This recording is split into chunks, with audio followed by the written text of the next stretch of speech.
that microphone is on. Well, thank you everyone for being here today. I'm just finishing off a big quick email and sending it. There we go. Got it. All right. Welcome everyone. Glad to have you all on board. I'm your host, DrFox2000, and of course you are watching VolcanoX live stream. And first news of the day is be on the lookout for a wonky-tonky in a specialized super tanker. He is made off with a bunch of lava from Hawaii, and this was the last photo we got of the super tanker as it was leaving. And apparently it's been repainted. I don't know if he painted it white or what the heck the color was, but that was what we've got. Hey Piggy, I see C&D Boy is here now, so if you need to get at your things there, please, you're all good, okay? And no worries, do what you need to do there, and I understand completely. So please go support your friend.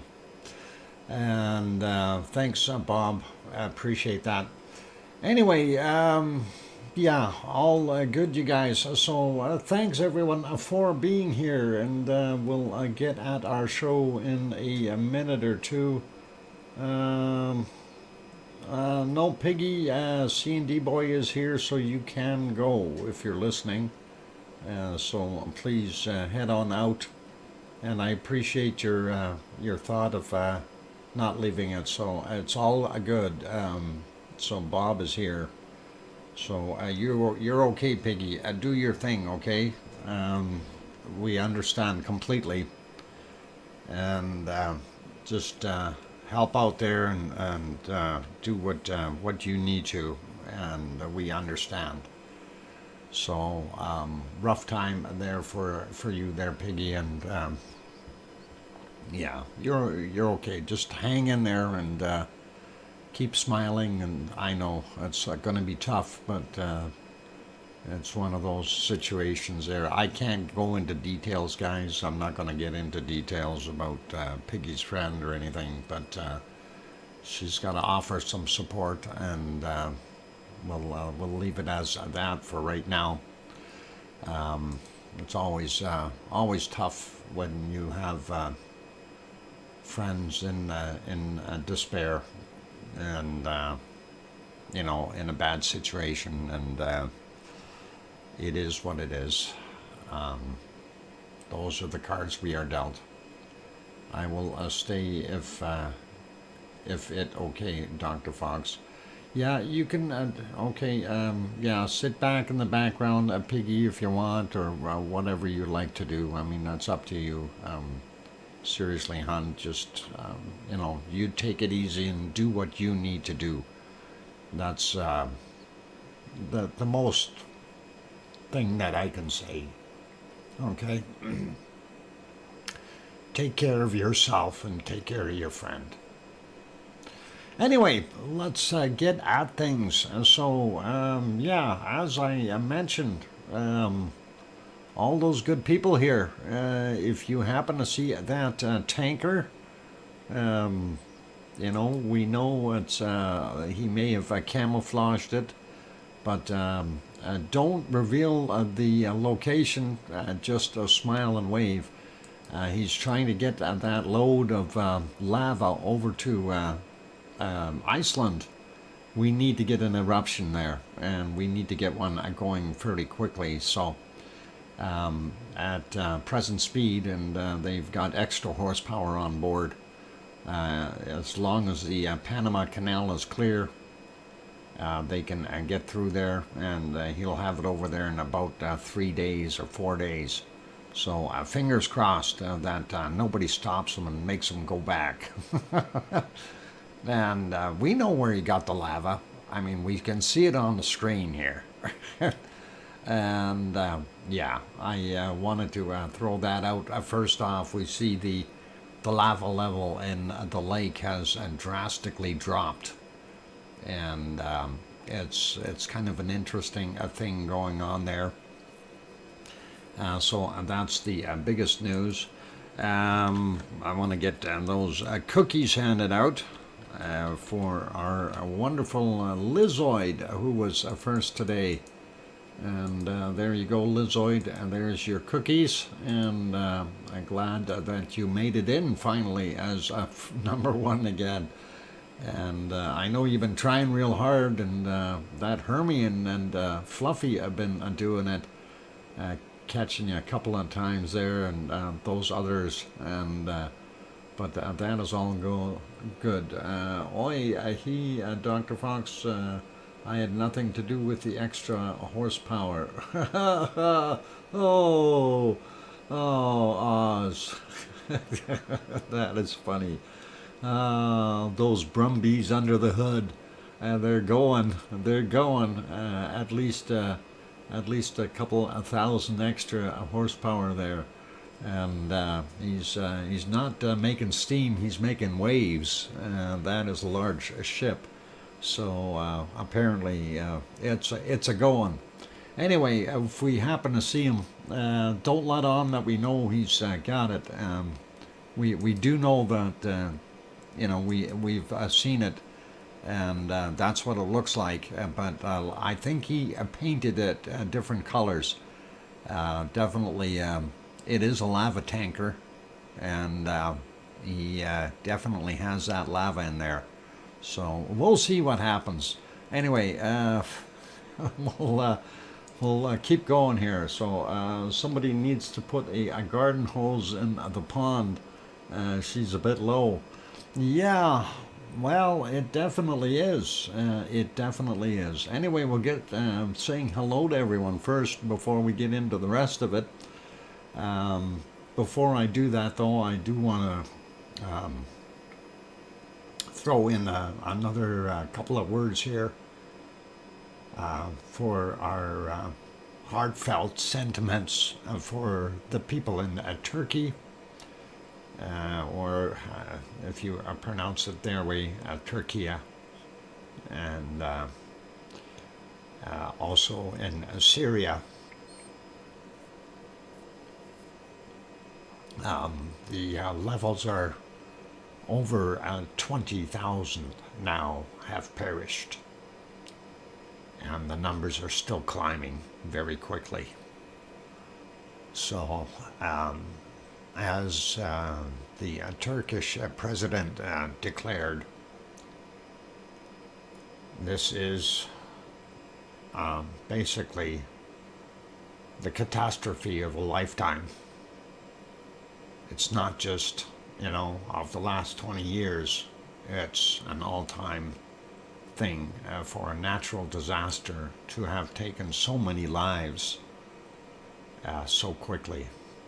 And yeah, they're way over 20,000 that have perished, and that's between Turkey and Syria. I know in Turkey the count was 19,600, and we know that in Syria it was over 3,000 already that are confirmed. So in my books that adds up to about 22,000, just about 23,000.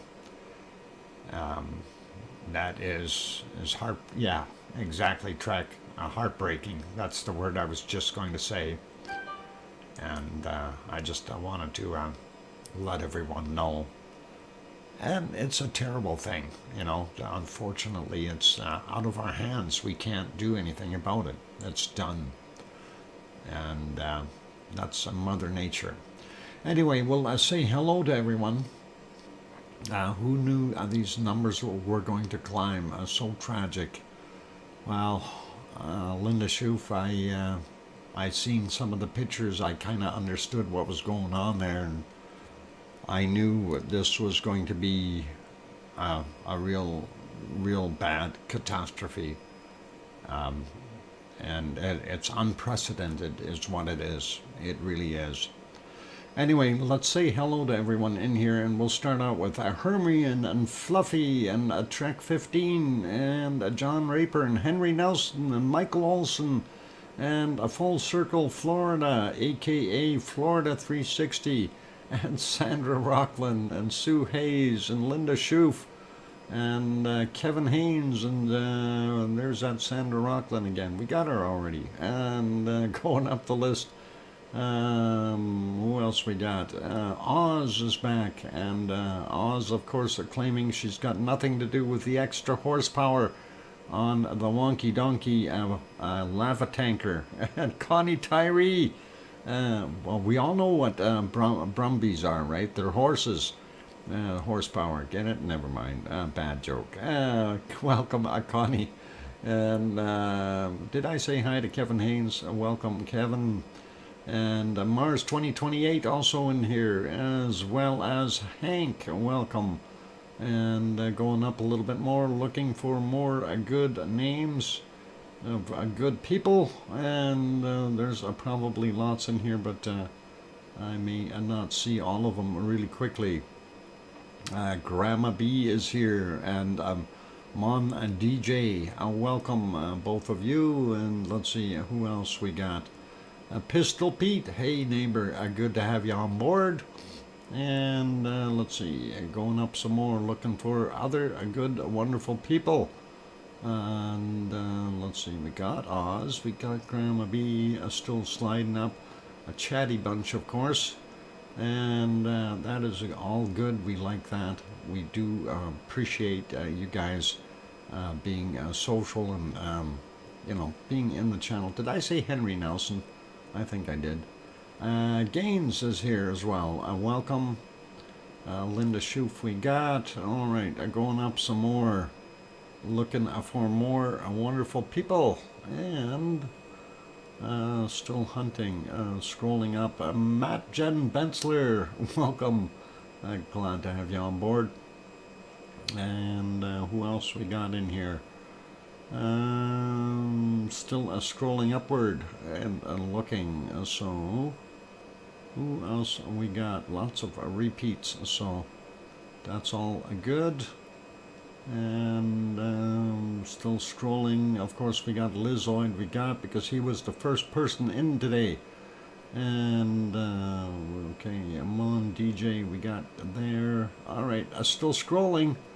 And I'm up as far as I can go, so I don't see anyone else on the top. Let's see on the bottom.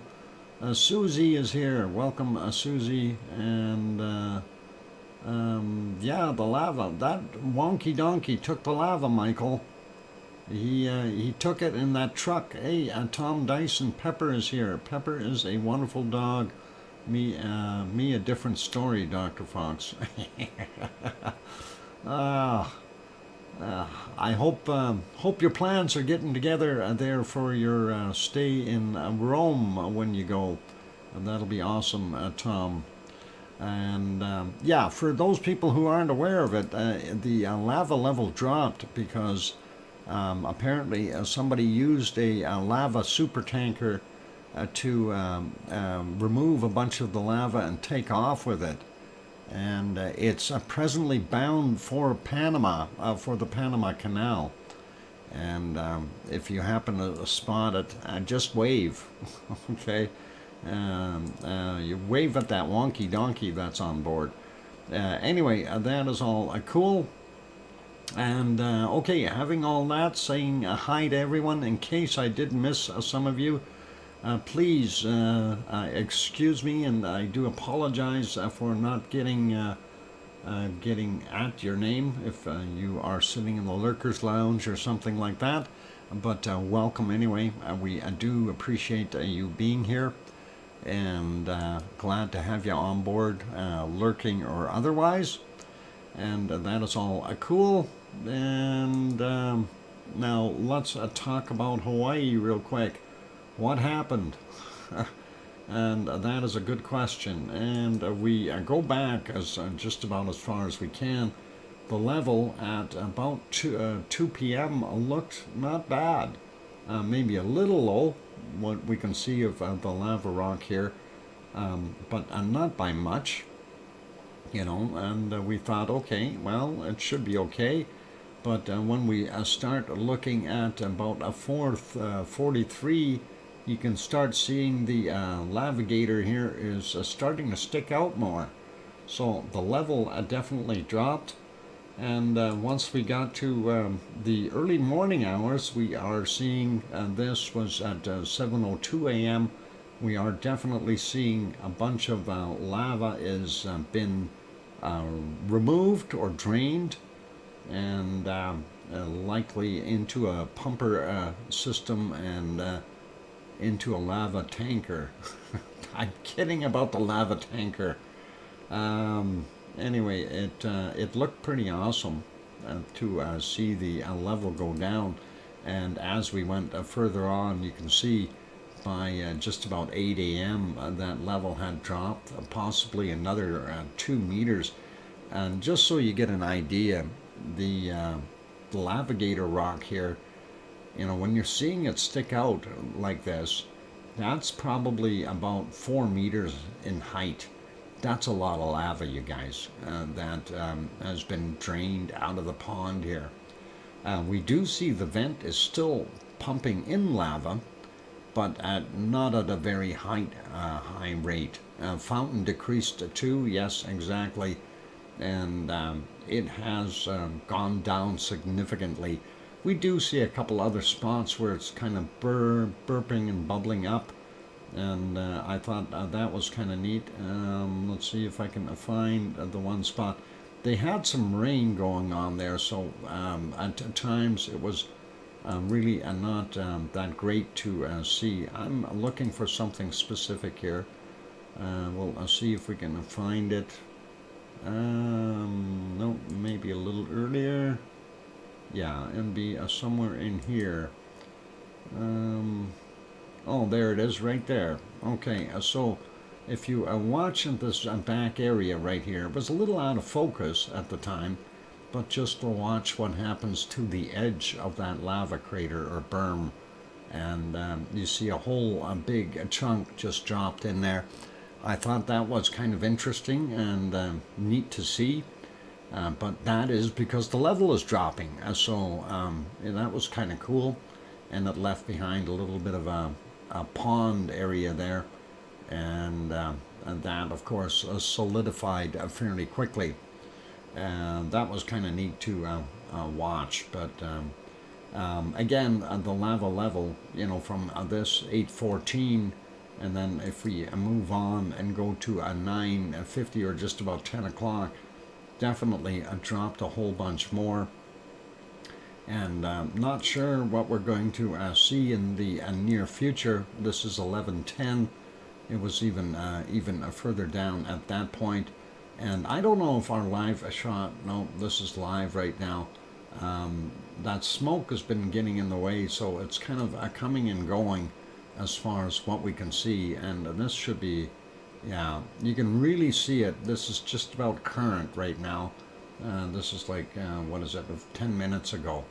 So you see how much that navigator is sticking out. I mean, it's, and the fountain is barely spurting any lava in there.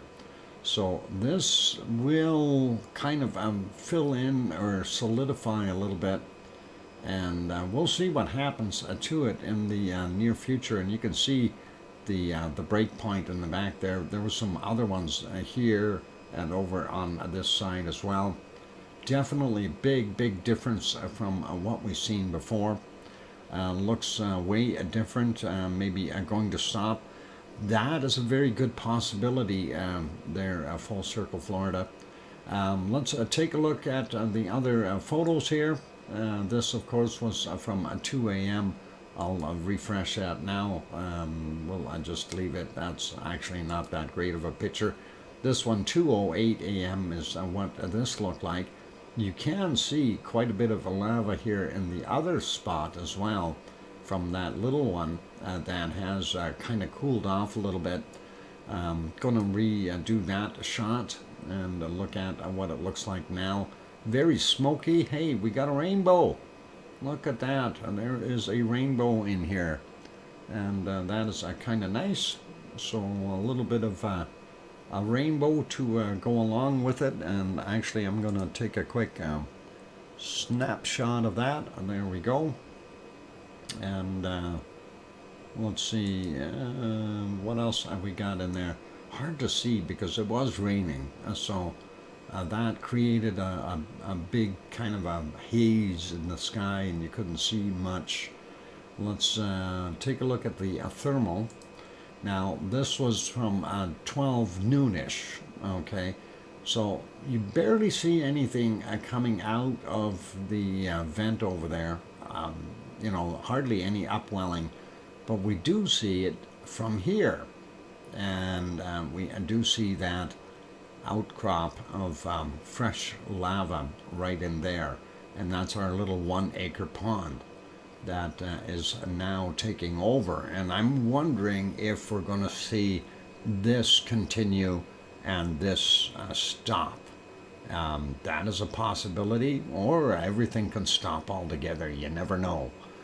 But that is very interesting. And like I say, that was from 10 minutes after 12 noon there. If we go up a little bit there, you can see it. And that is when that photo was taken. And I thought, yeah, that's really quite interesting. If we go down, look at the bottom area, we don't see any outpours of magma or lava out here. So that's kind of a little bit on the boring side, but definitely see a very large outflow from that little spot right there. So I don't know if the path is going to change for the lava flow or what's going to happen. We'll see in the future. The other photo, of course, from our B1 camera at 1240 was exactly that.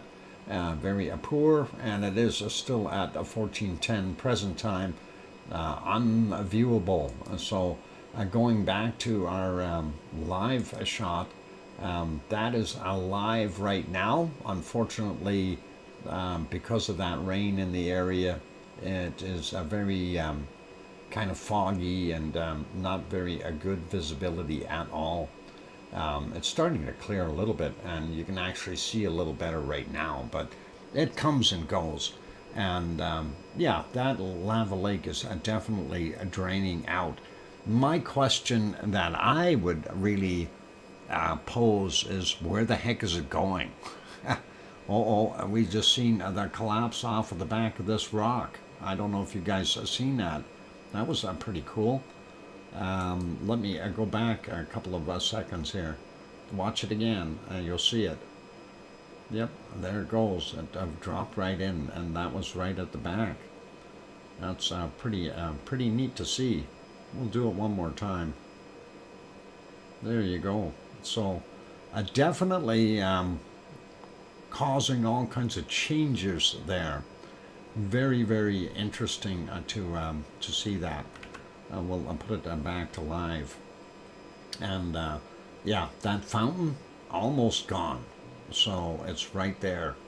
And very, very little stuff going. So don't know what we're going to do with it, but yeah, it is what it is. Anyway, that is what we've got going on in Hawaii.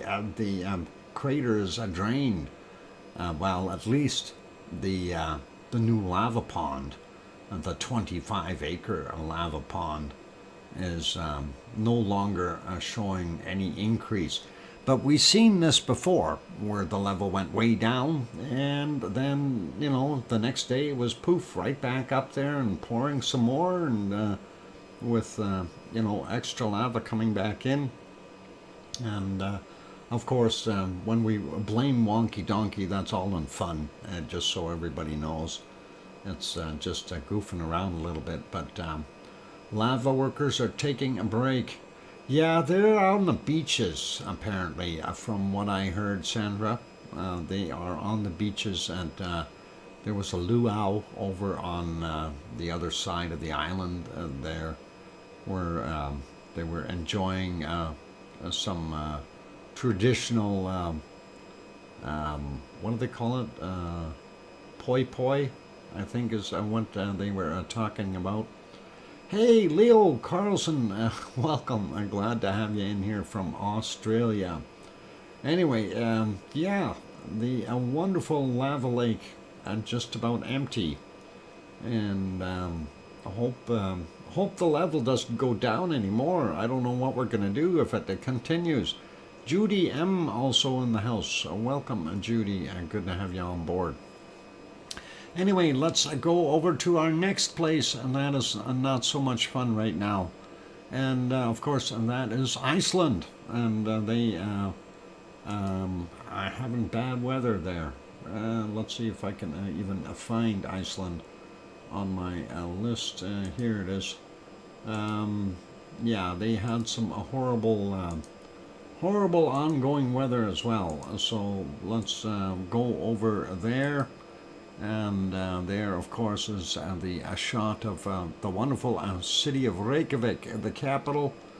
And in Iceland, we don't see anything really good there as far as it looks cold and snowy is what it was like. If we go back about 9.5 hours roughly, and take a look there, you can see they did get more snow on the ground. The mountains in the back are all covered with snow, and yep, a lot of fresh new snow once again. Very noticeable up on the top of the Perlin Center roof right here in the foreground. And that is what it looked like from that view. The other one, this is the present view from the other side, of course, and you can see how it looks snowy and rainy, and of course that is the airport out there. If we go back about the same amount, 9.5 hours, to get an idea what it looked like. And that is your airport. Gives you a pretty good idea how much snow they've got sitting there. And of course the fields here in front of the Perlin Center definitely covered up with a lot of snow. They did try to plow some snow for the sidewalk there, but I guess they stopped right about there. Anyway, looks not so good, but hey, it's winter time now, of course, and that's what you need to expect there. And we'll put this one back to live as well. And we'll go to our next shot, and of course this is of oh, nice, eh? And this is Katla. Actually, we can see Katla today, and I'm very happy about that. Going back about 11 hours, you can see Katla in the background. And this part of the island, a little bit better weather than over in Reykjavik. So that is pretty awesome. You do see a little bit of ground exposed yet, but there's also some snow that came through. But Katla being that big mound of snow on the back here, that's snow and ice covering up most of it. And we did even get some better view here, I think a little bit later. Let's take a look about here. No, maybe not there. It was earlier then. Would have been right in here somewhere. I think that's probably about the best that we're going to see it today. At least we can see it in comparison to what we've had in the past few days. And this is a little later on. Of course, the clouds moved back in, and it got a little bit more yucky looking. And this is just before the sun set there. And that's kind of what we see. Anyway, we'll leave that be. Let's take a quick look over at the harmonic tremor charts. And we'll get to that in a second. I'm just going to minimize these screens a little bit here, and that'll be better. Dr. Fox, you have 5 minutes till Pepsi. That's excellent. Thank you, Tom. I appreciate it.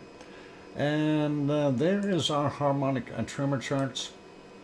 And as we can see, we had a definitely big downward slide, but not that far down, and it is sitting here at the 4,000 mark roughly. And oh, this is not the right one. Hang on, there, how about that? Somebody moved it on me, darn it. Must have been those gremlins, and we still the same thing though. We did have that big downward slide, and we see it's trying to pick back up, and hopefully it will. And kind of interesting looking to see that go down. But these are consistent charts all the way through. When you take a look at Grindavik, and we'll see kind of the same thing. Let's get down there. We're going to stop at Grimsey for a second. Notice some spikes in there at Grimsey, so they likely had some earthquakes. Also noticed this massive uptick here, and that is kind of delayed for each one of the frequencies. So kind of makes a guy wonder what the heck is going on, but definitely had a few larger quakes in the area. Anyway, Grindavik is right there. So the Grindavik chart showing about the same as what we see in for Fagradalfjall. It actually looked like it might have rebounded a little bit more than our Fagradalfjall chart. Quick peek over further at the Kristuvik. Grindavik is, of course, to the southwest of Fagradalfjall, and Grindavik or Kristuvik is up to the northeast.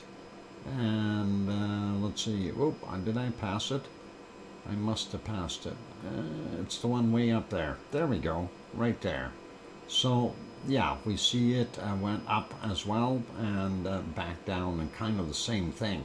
So that leads us to believe most of the activity there is tectonic rather than magnetic. In other words, ground shifting, and that's what we're seeing. So going to put this back up onto the other one, and then we will get ready to go take a look at the earthquakes that we've got there. And OneFish26, welcome, I'm glad to have you on board.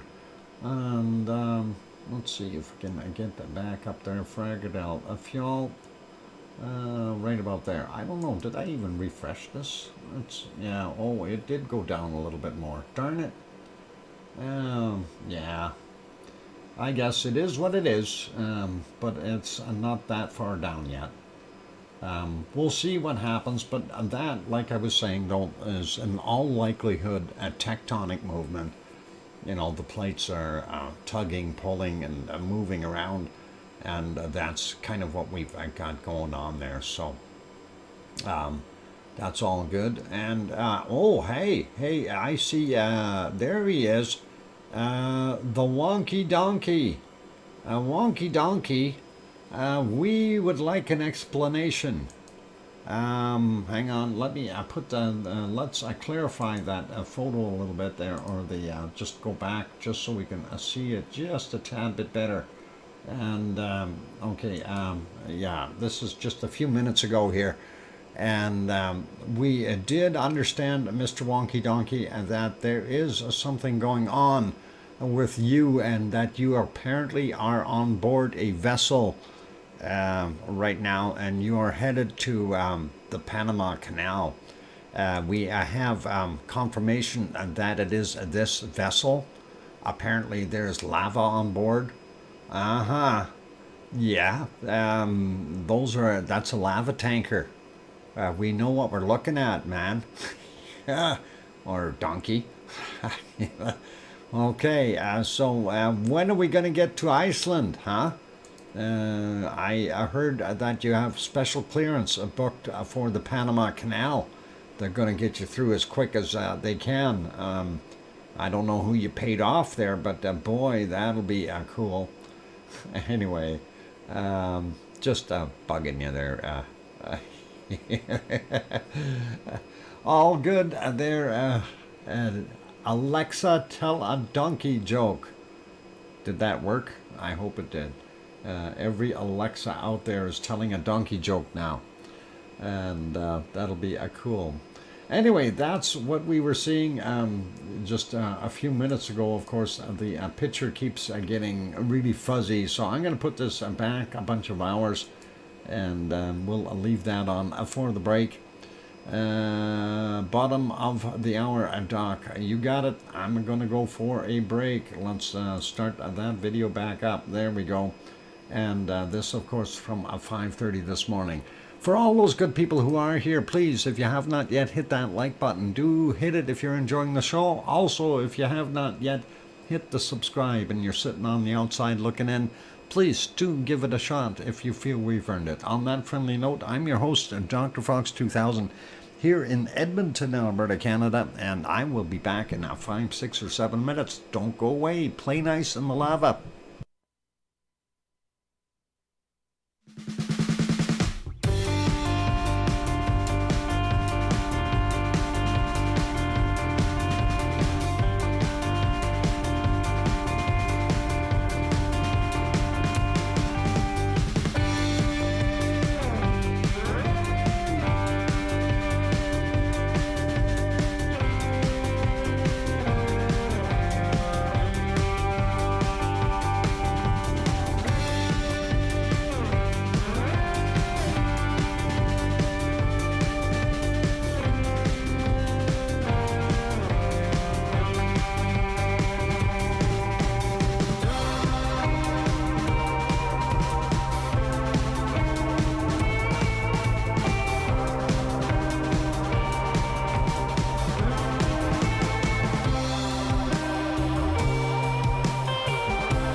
Erzählt einen Eselswitz.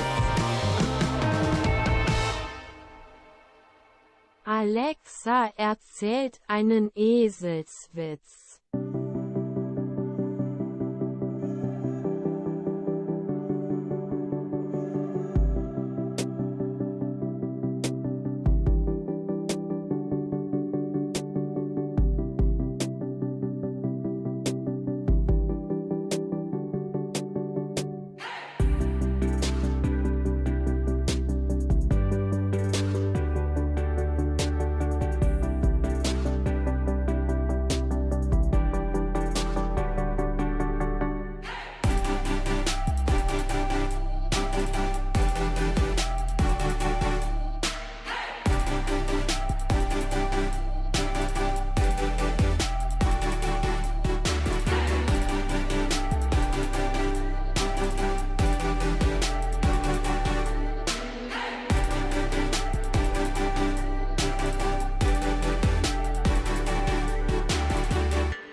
Alexa erzählt einen Eselswitz.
There we go. The microphone is back on. Welcome back, everyone. And yep, Tom already in the plans. Maria, I know it's confusing, but you know, we see the words Alexa tell a donkey joke, and apparently these are the responses that we have to say it in different languages, because apparently it can't understand my Canadian accent. So here's one. Alexa berättar ett åsneskämt. Alexa berättar ett åsneskämt. Alexa berättar ett åsneskämt. Hopefully you got that one. That was probably more your style. Oh, you weren't even live? I hope you're live now. Anyway, that was Swedish for Alexa tell a donkey joke. Apparently. Oz, thank you for gifting a membership. That is awesome. Thank you very kindly. And hopefully we'll see someone get that. I'm live now. Okay, good that you got it. The other one I was really interested in, I wanted to hear what it sounded like in Japanese. And I thought that'd be pretty cool. So let's listen to that. Alexa, ロバのジョークを教えて。 Huh. Alexa, ロバのジョークを教えて。Alexa, ロバのジョークを教えて。 Okay, that is Japanese. Hopefully your Alexa was able to understand that there, wonky donkey. Sounds cool. Yeah, it's just a little bit of fun, you guys, and trying to get his Alexa to do something. Trev, is your Alexa reacting to that, by the way? Just curious. I'm really curious if it is. I don't have one of those Alexa machines, so I don't know about what it does. Anyway, let's go over and take a look at the earthquakes that we have in our wonderful Iceland. And we will see if I can find my earthquake map. And there we go. What my Alexa is, what? Let's see. My Alexa is sometimes funny. Okay, DJ Amon GJ. That is okay.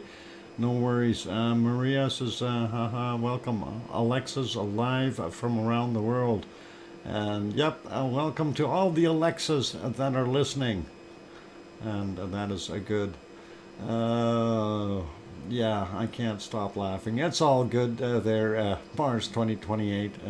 It's we gotta do something to keep us entertained, right? Anyway, looking at the last 24 hours, we have 101 earthquakes there in Iceland. And when we look at the map, we say, well, where the heck are they? Because that doesn't look like 101. Most of them are stacked up right here in this spot. And this is kind of weird. We have something going on right there. But we'll get to that in a minute. Let's take a look at these other ones.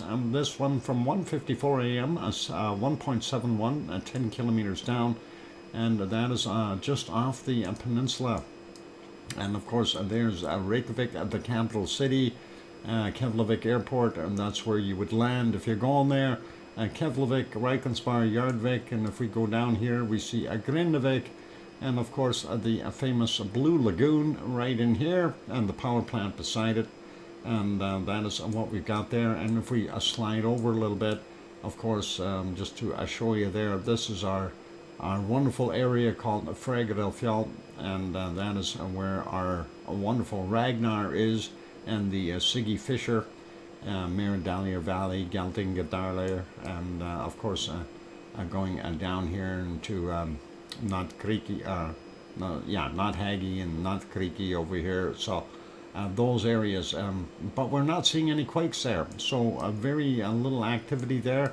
Moving over a little further, we do see something not too far away from Reykjavik itself, from 2330.9, 6 kilometers down.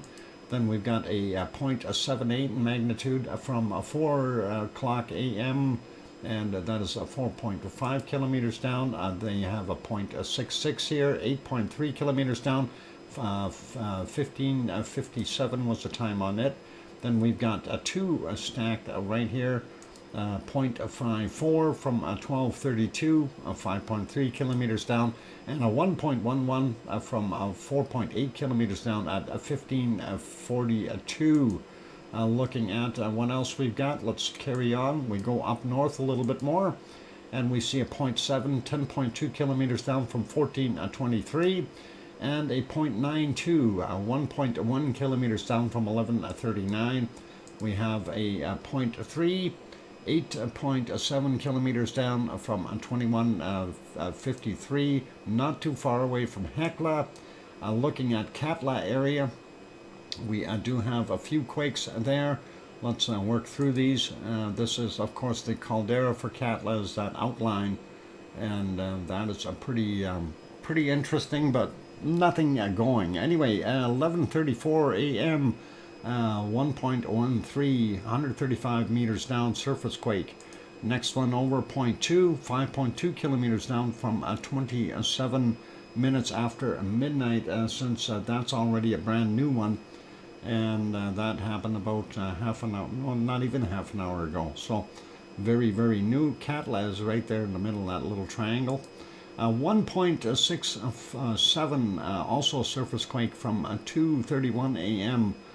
That's almost 24 hours old now. And then we have a 0.4, 1.1 kilometers down from 2150.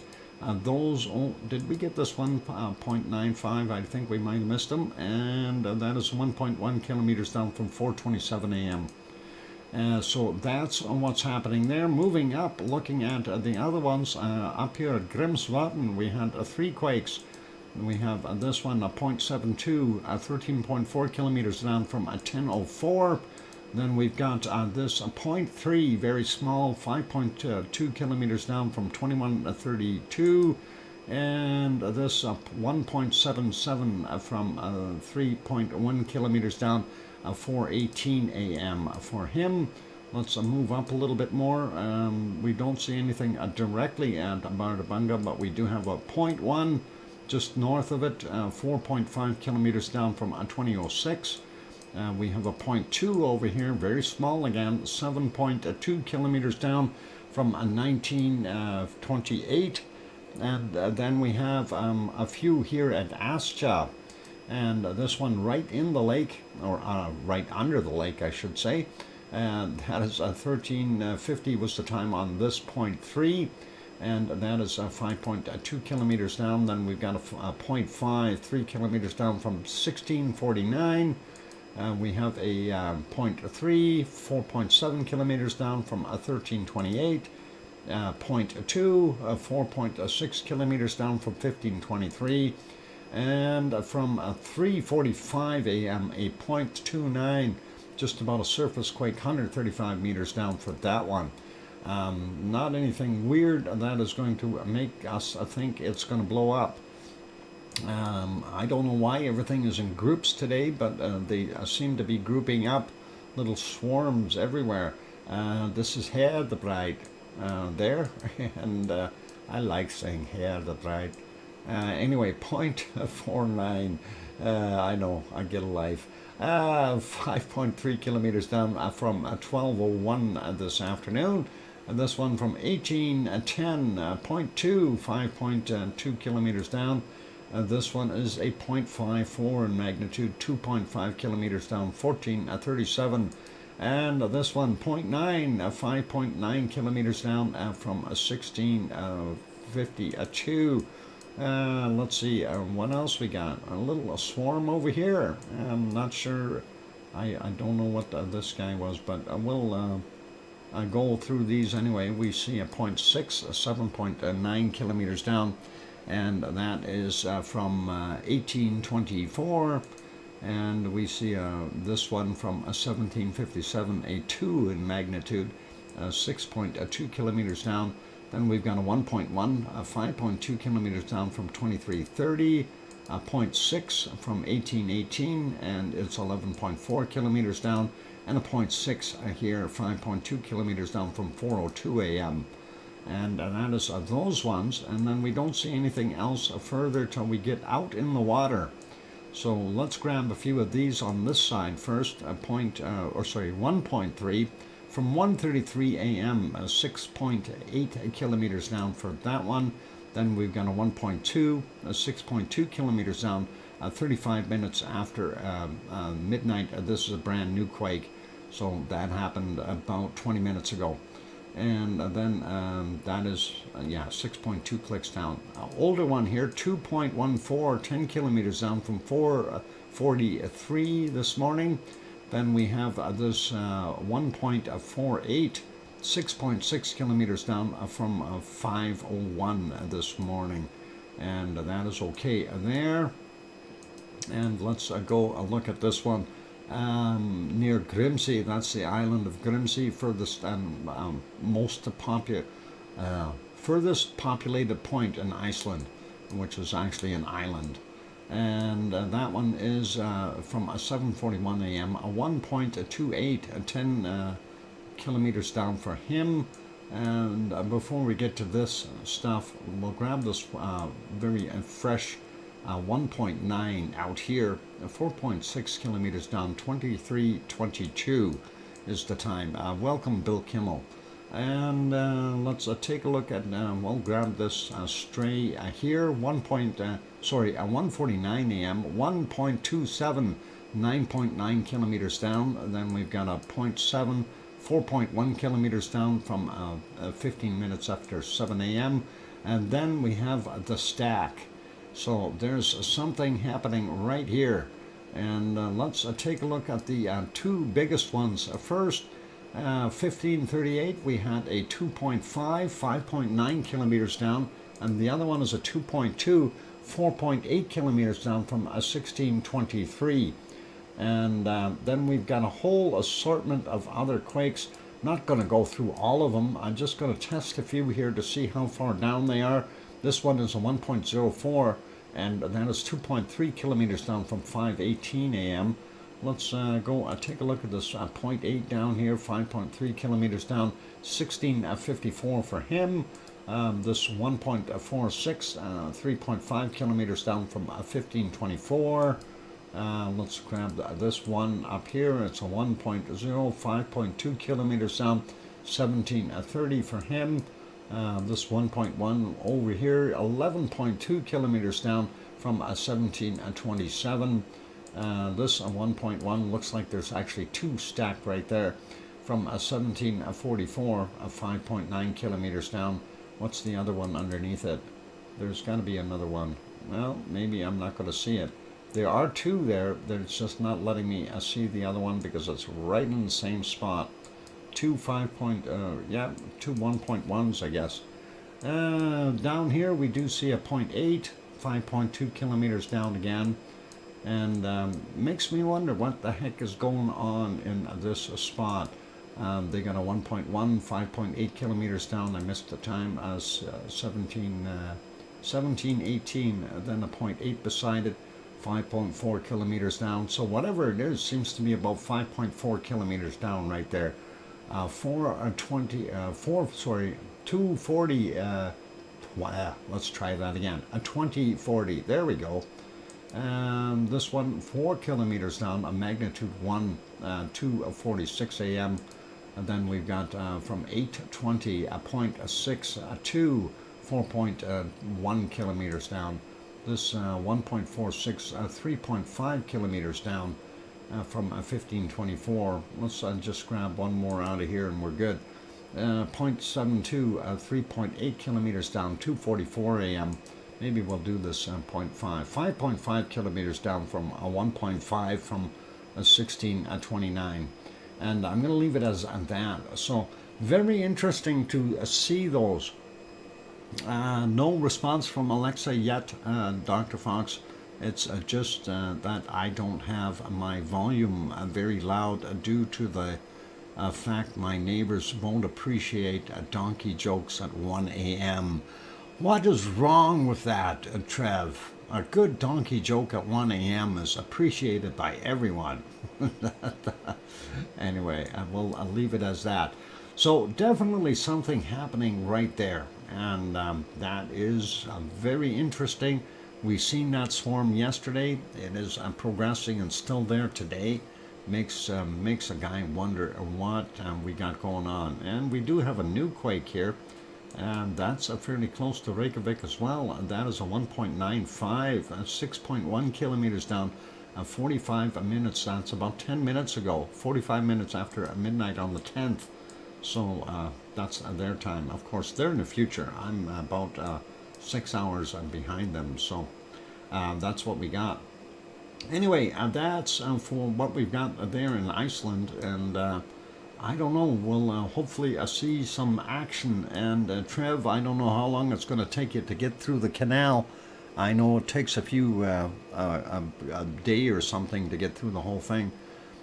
Susie, no, not yet. 5 minutes for Pepsi. Thanks, Tom, for the 5-minute warning. Appreciate that. Let's go over to our next place of enjoyment. Well, I don't know if I want to call it enjoyment. Really, nothing to see there because of the horrible clouds and everything else. This, of course, is Sicily, Mount Etna. And if we go back in time, today everybody's got really bad weather. I don't know if it's Thursday, a bad weather day. This is what it looks like in Sicily about 11 hours ago. Even if we go back just before sunset, this is from 17:26 or 5:26 p.m. raining like a soup. So not good weather for those people there. And I'm wondering what the heck is going on. Even the other shots were horrible. Oh, skip ahead to a live broadcast. Okay, we'll try that. Let's see if we got live broadcast. No, that didn't work. And here's the earlier shot from about 10 hours and 15 minutes ago. So kind of hard for me to report on anything when we don't have any visibility whatsoever. Unfortunately, and I'm going to put those back to smaller pictures. Let's pop over to the Azores real quick. They do seem to have not bad weather right now. As you can see, the lights of one of the harbors all lit up, and one of the smaller towns there. We do see the lights of Pico Island off in the distance, just so you know what that looks like during the day. We'll show you there, give you a picture, and there you can of course see the harbor, and you can see Pico Island with a Pico volcano on it. And that wasn't from today though, that was from some other day, but I figured we'd get the other shot in before the midnight bell tolls and makes that camera stop. So the other view, what happened? My picture disappeared. There it is. You can see the waves splashing here, and it's indicating to us that they do have a fairly rough seas, lots of white water washing ashore. And that cove, of course, I know you want to see what it looks like during the daytime, and this is what the daytime shot typically looks like on a clear day, right? So that's kind of what we got there. Let's go take a look at the earthquakes, though, that are there right now. We did have one today on the island of São Jorge, or São Jorge in Portuguese, and that is a 1.8, and that came in at 1411. We do not have any other ones indicated on this map because this is strictly for São Jorge. This is the other map, and I am going to make that a little bigger. There we go. And refresh this, and then what we'll do is take a look at these and go for a break. So there you go. That's São Jorge. If we zoom in just a little bit, you can see it. There's Pico Island, Fayal Island, Tercel Island. And anyway, that is 11 hours ago, 1.8. We do see this one 17 hours ago, 2.6 out in the water. And that was 5 kilometers down, came in at 7:45 a.m. We do see another one in here 20 hours ago, 2.3. And that was 2 kilometers down. I came in at 5:24 in the morning, and that is Miguel Island. And this next one over here is 2.8, a little bit bigger, and that came in at 12:21 at a depth of 15 kilometers or 9.3 miles. Of course, that red line there, that is the East Azores fault. And we'll zoom out just a tad bit so you can see where we are in the middle of the ocean. And there, of course, is Spain and Portugal, and over here is Newfoundland, and there's Sue waving at us on this side, and then Irish Monk over here in Ireland, and all the good people in England, and so on over there, and of course Iceland is way up there. So that gives you a pretty good idea, and it is a time for me to put you back on lava there at our wonderful Halemaumau crater. There, I said it. And that is in Kilauea on the big island of Hawaii, in Hawaii. I'm going into the Lurkers Lounge for a while, Dr. Fox. I've got to get something done before the ISRO launch today. Mars, did you see the test? I thought it was going to be 33 engines. They only used 31 engines, but man, is that going to be a big blast off when that rocket goes up. Yeah, 31 engines, and it did that. I don't think 33 is going to be much bigger, but wow, what a if anyone who watched it, the SpaceX today, they did the engine test, and that was spectacular. Hopefully everything worked out. Anyway, on that friendly note, I'm your host, DrFox2000 here in Edmonton, Alberta, Canada. I'm going to take a 5, 6, or 7 minute break. After that, we will come back and we'll do bacon seeds. And please, for those good people who are here, if you have not yet hit the like button, give it a quick bop if you're enjoying the show. Also, if you have not yet subscribed, do consider subscribing. That'd be really awesome and help out the channel, let it grow, and that's what we like to do. And by the way, thank you to all of those people who viewed my video of the last night's volcano lightning that we had at Sakurajima. That was awesome. All 200 of you. Really do appreciate it. Anyway, I'll be back in a few minutes. Keep smiling and don't go away. Thanks.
Sabi ni Alexa ng biro ng asno.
And there we go. That microphone is back on. Welcome back, everyone. I'm your host, DrFox2000, and you're watching VolcanoX live stream. And thank you for the welcome backs from Hermione and Fluffy and Kevin Haynes and Sue Hayes. And I hear you, Sharon Stewart. I had to get that in there before she said anything. There it is. I can hear you, Dr. Fox 2000. Of course, that is in choir type harmony there. So all good. Anyway, welcome, Sharon. Glad to have you on board. And let's, you're, what, a persistent dog. Yeah, that horrible voice of mine is very persistent. Oh, a singer I am not, okay? And I will be the first person to admit to that. So don't ever ask me to sing at a karaoke. Please, please. And that'll make everyone, I got the dogs barking. Yep, a C&D boy, you bet. If we can get, that's something I'm good at. Let's go over, take a look at our wonderful bacon seeds at our wonderful piggy at, tell us something new, Doc. New York. New Jersey. New Sarepta. New South Wales. Okay, that's enough. Enough of the funnies. Welcome, Yona. Yona from Iceland. Good to have you on board. News about Astja. Oh, is there news about Astja? We did look at Astja. I didn't see anything. Do you have any news? That would be nice if you have news on Astja.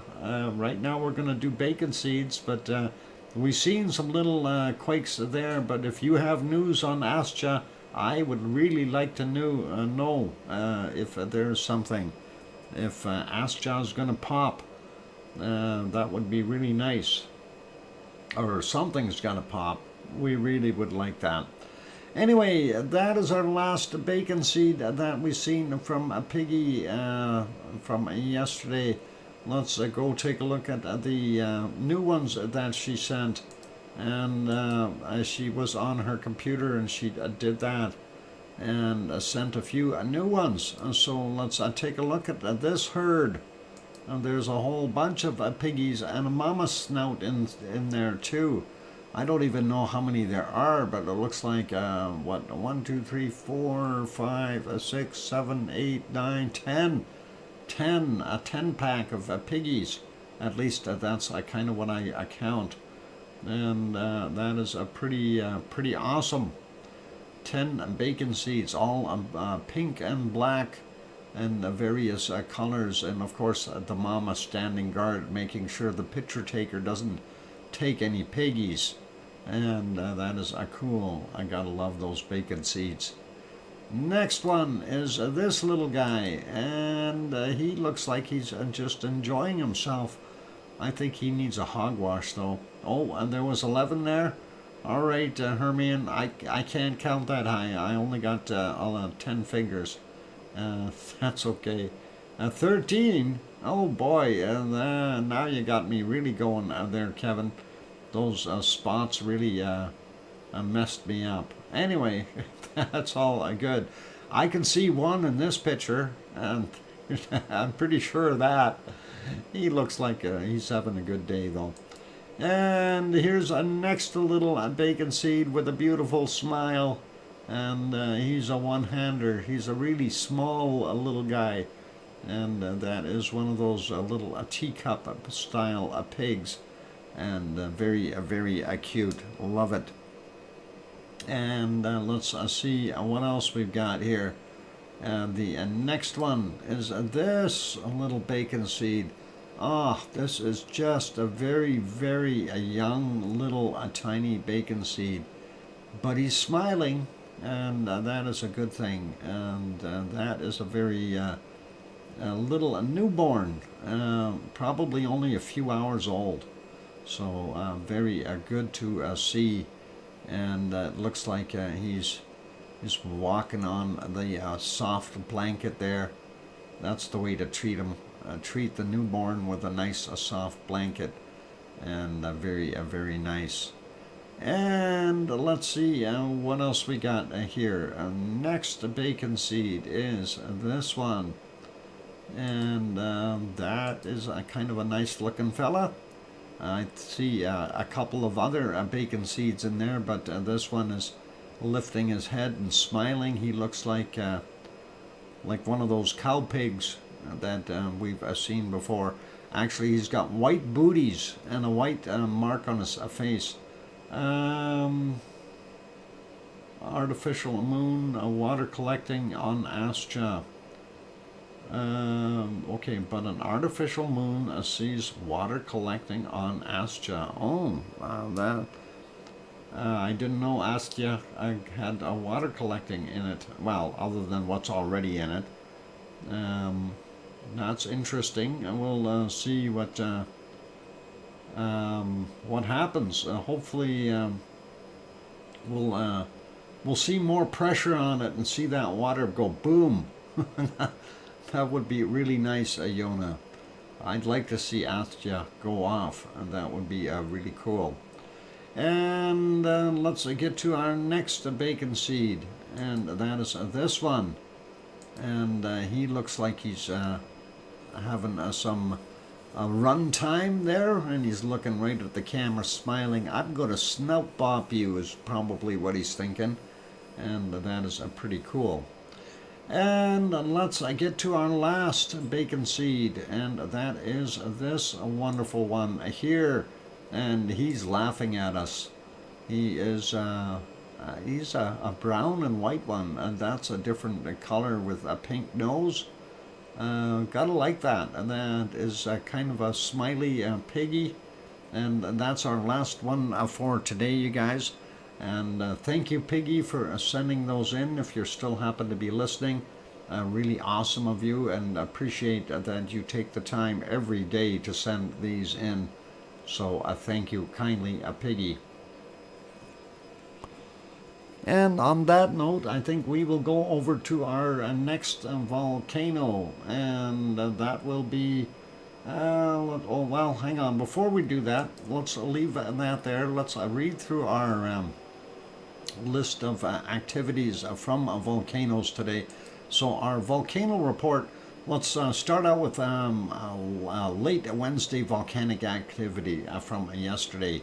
And of course, Sangay, volcanic ash west of the summit to 19,000 feet or 5,800 meters at 2330.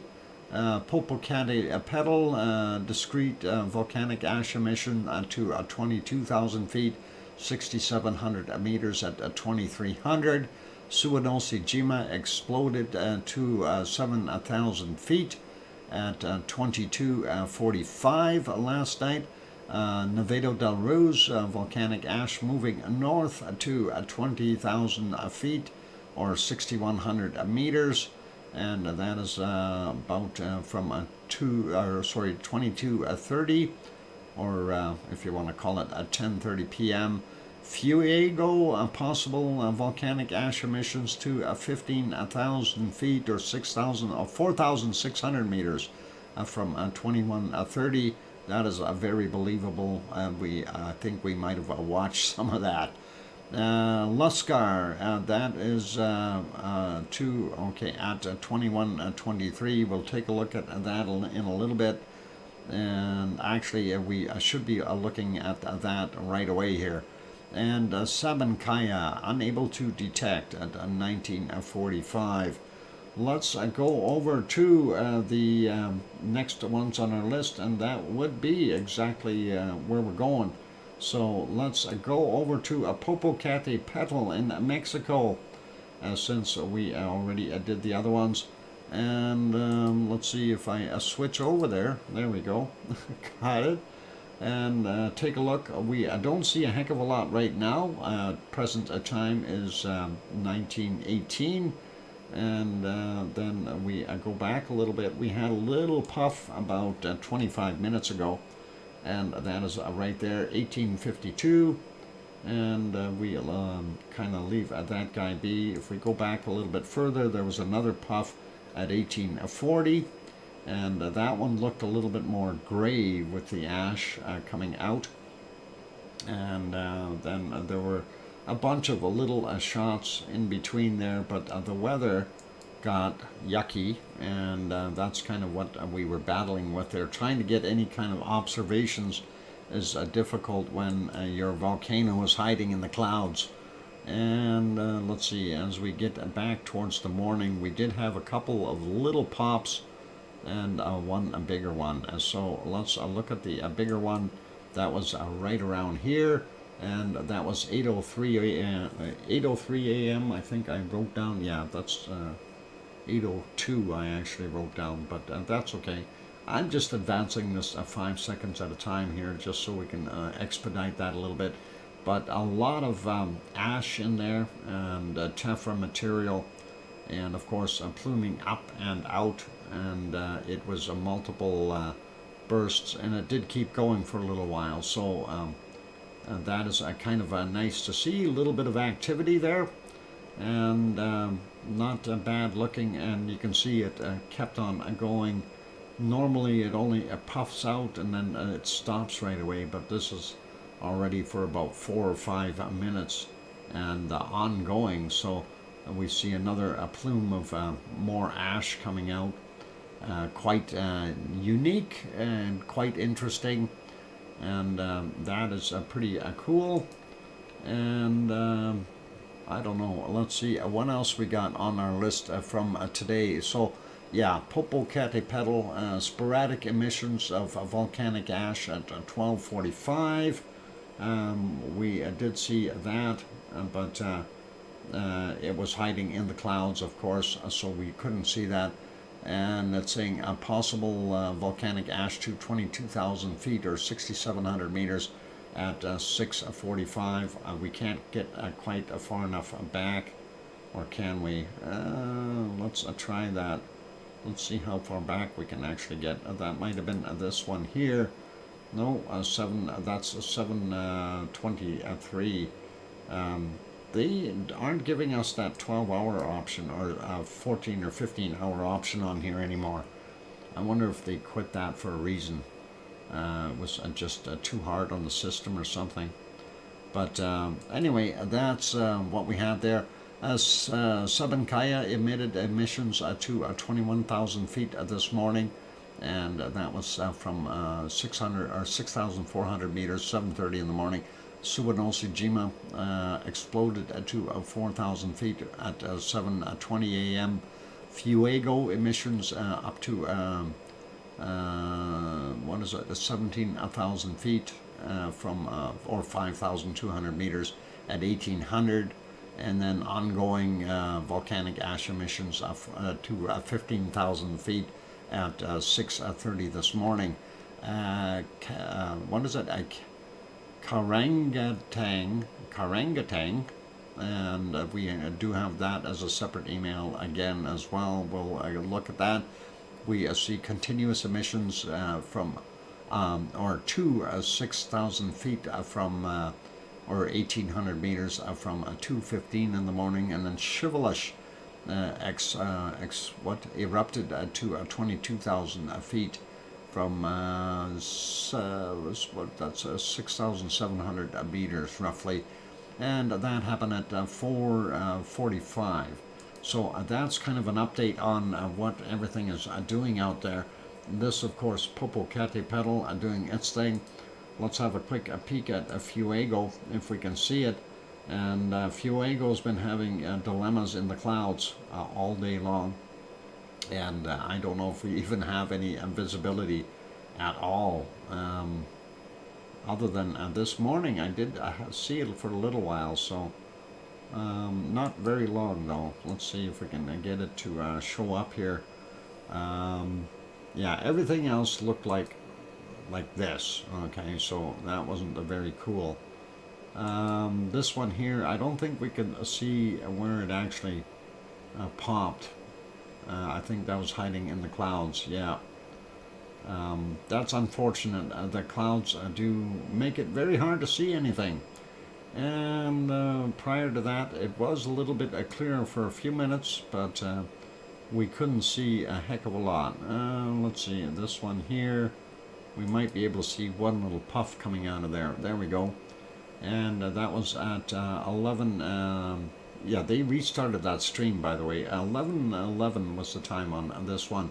So we don't see a heck of a lot today. It only goes back to about 8.5 hours in total, and that was it. We do have one more little tiny puff there from 10:58 a.m.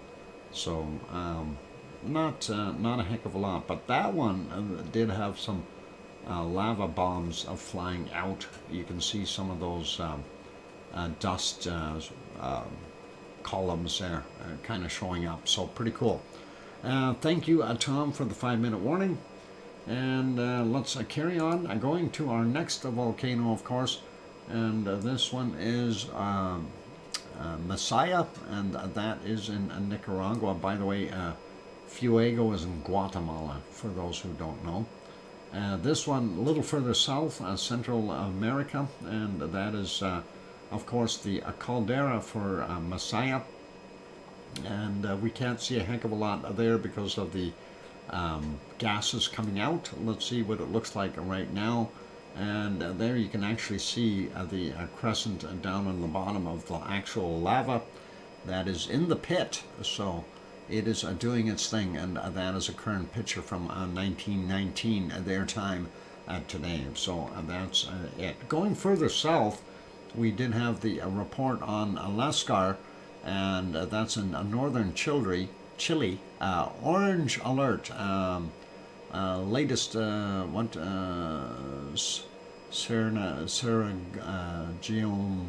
geonym report. There we go. And hazard map. So they were definitely showing their hazard map, and oh boy, they shrunk that. Let's leave it here so we can see that a little bit. Definitely showing a 20-kilometer danger zone is the outer line here. 10 kilometers is the definitely do not enter that area, because you're going to have some problems, and that is pretty wild to see that. And let's see what else we got in here. What else does it say? Lascar volcano remains on orange alert, the second highest of the four-color states, declared on January 28th, with the presence of a lava dome. And those guys in Chile reported that between February 6th and 7th, there was an increase in volcanic or volcanoes tectonic events, and a seismic event caused when the pressure of the magma cracks the volcanic rock, and the strongest VT event was measured as a 2.5 on the local magnitude scale. So some stuff going on there. You definitely want to be careful around that. So 10 kilometer for sure is the zone that they don't want you in, and I wouldn't want to be too close to it if it's going to pop. Other pictures from other places, some pretty cool looking stuff. And this one is from where is this volcano located? Again, they don't say what volcano it is. Anyway, some pretty looking lava flows there from that guy. Like that. That is pretty awesome. And let's see, the next one here. And beautiful little lava lake.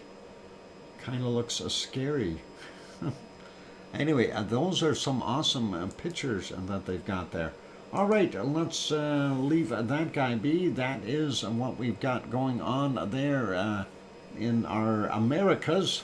And the next one will be over to our wonderful Merapi. And Merapi will make us happy after the break, of course. I'm going to go take that break, so please hang in there. Keep smiling, and we will take a look and go back a little bit to about 1:22 a.m. or something like that. I had that written down here somewhere. No, 1:53 a.m. is when we're going to go back to, and we'll see some lava flow out from underneath the clouds, and that'll be pretty cool. Anyway, for those good people who are here, if you have not yet hit that like button, please do consider hitting the like. Also, if you have not yet hit the subscribe button and you're sitting on the outside lurking, please do consider subscribing if you are liking the show and feel that we've earned it. On that friendly note, I'm your host, DrFox2000, here in Edmonton, Alberta, Canada. I'll be back in 5, 6, or 7 minutes. Don't go away. Keep smiling and be good. Play nice. I'll put you back over to Hawaii and let you look at that lava before Trev the Wonky Donkey stole it. I'm still curious where that actually went. Don't want to blame Trev for it, but where did the lava go? Anyway, I'll be back.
go. I've got that microphone back on. Welcome back, everyone. I'm your host, DrFox2000, and you're watching VolcanoX, a live stream.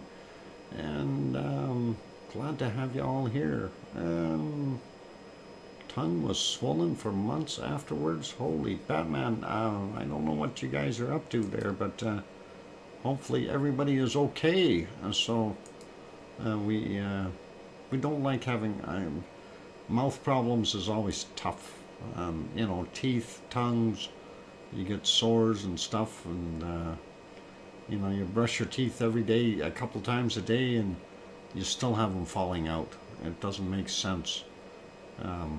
So anyway, thank you for the welcome backs from Sue and Kevin, and let's see, Kananaskis country, and I didn't get an I hear you, Dr. Fox 2000 yet, but I'm sure, there it is.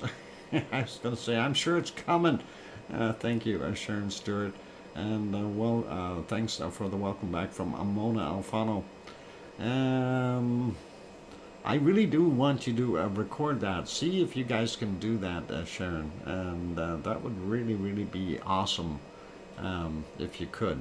Send me a recording. Seriously, I'm not joking. I'm serious. And send a recording. That would be really great. Even if it's just you, you know, that would be awesome. Anyway, let's get over to our next volcano, and that was Merapi, and we'll see if it makes us happy. And we'll go from there. So going over, we see at present it is in the clouds, and definitely hiding, and there's 8:38 there. Let's back the clock up a little bit. Well, it was kind of almost clear for a little while at 7:26. Looks like a lenticular cloud building up on the top of it. What a long lag time. Okay, we'll try. Seriously, hit your like button. And anyway, going back a little bit, it was clear up top, or pretty much for a while, but of course the important time, which is later at night, where we want it to be clear, it wasn't all that clear. And there at 4:13 you can see a few little spots of lava. That was nice to see, and pretty awesome to be able to see those. And I'm glad we got this view back rather than the other one. They finally got this stream back up and running, so it does work a little bit better. If we go back a little bit more, though, there was a little bit of a lava flow. Let's see, where did I say it was? Right, well, this is the one from 3:30.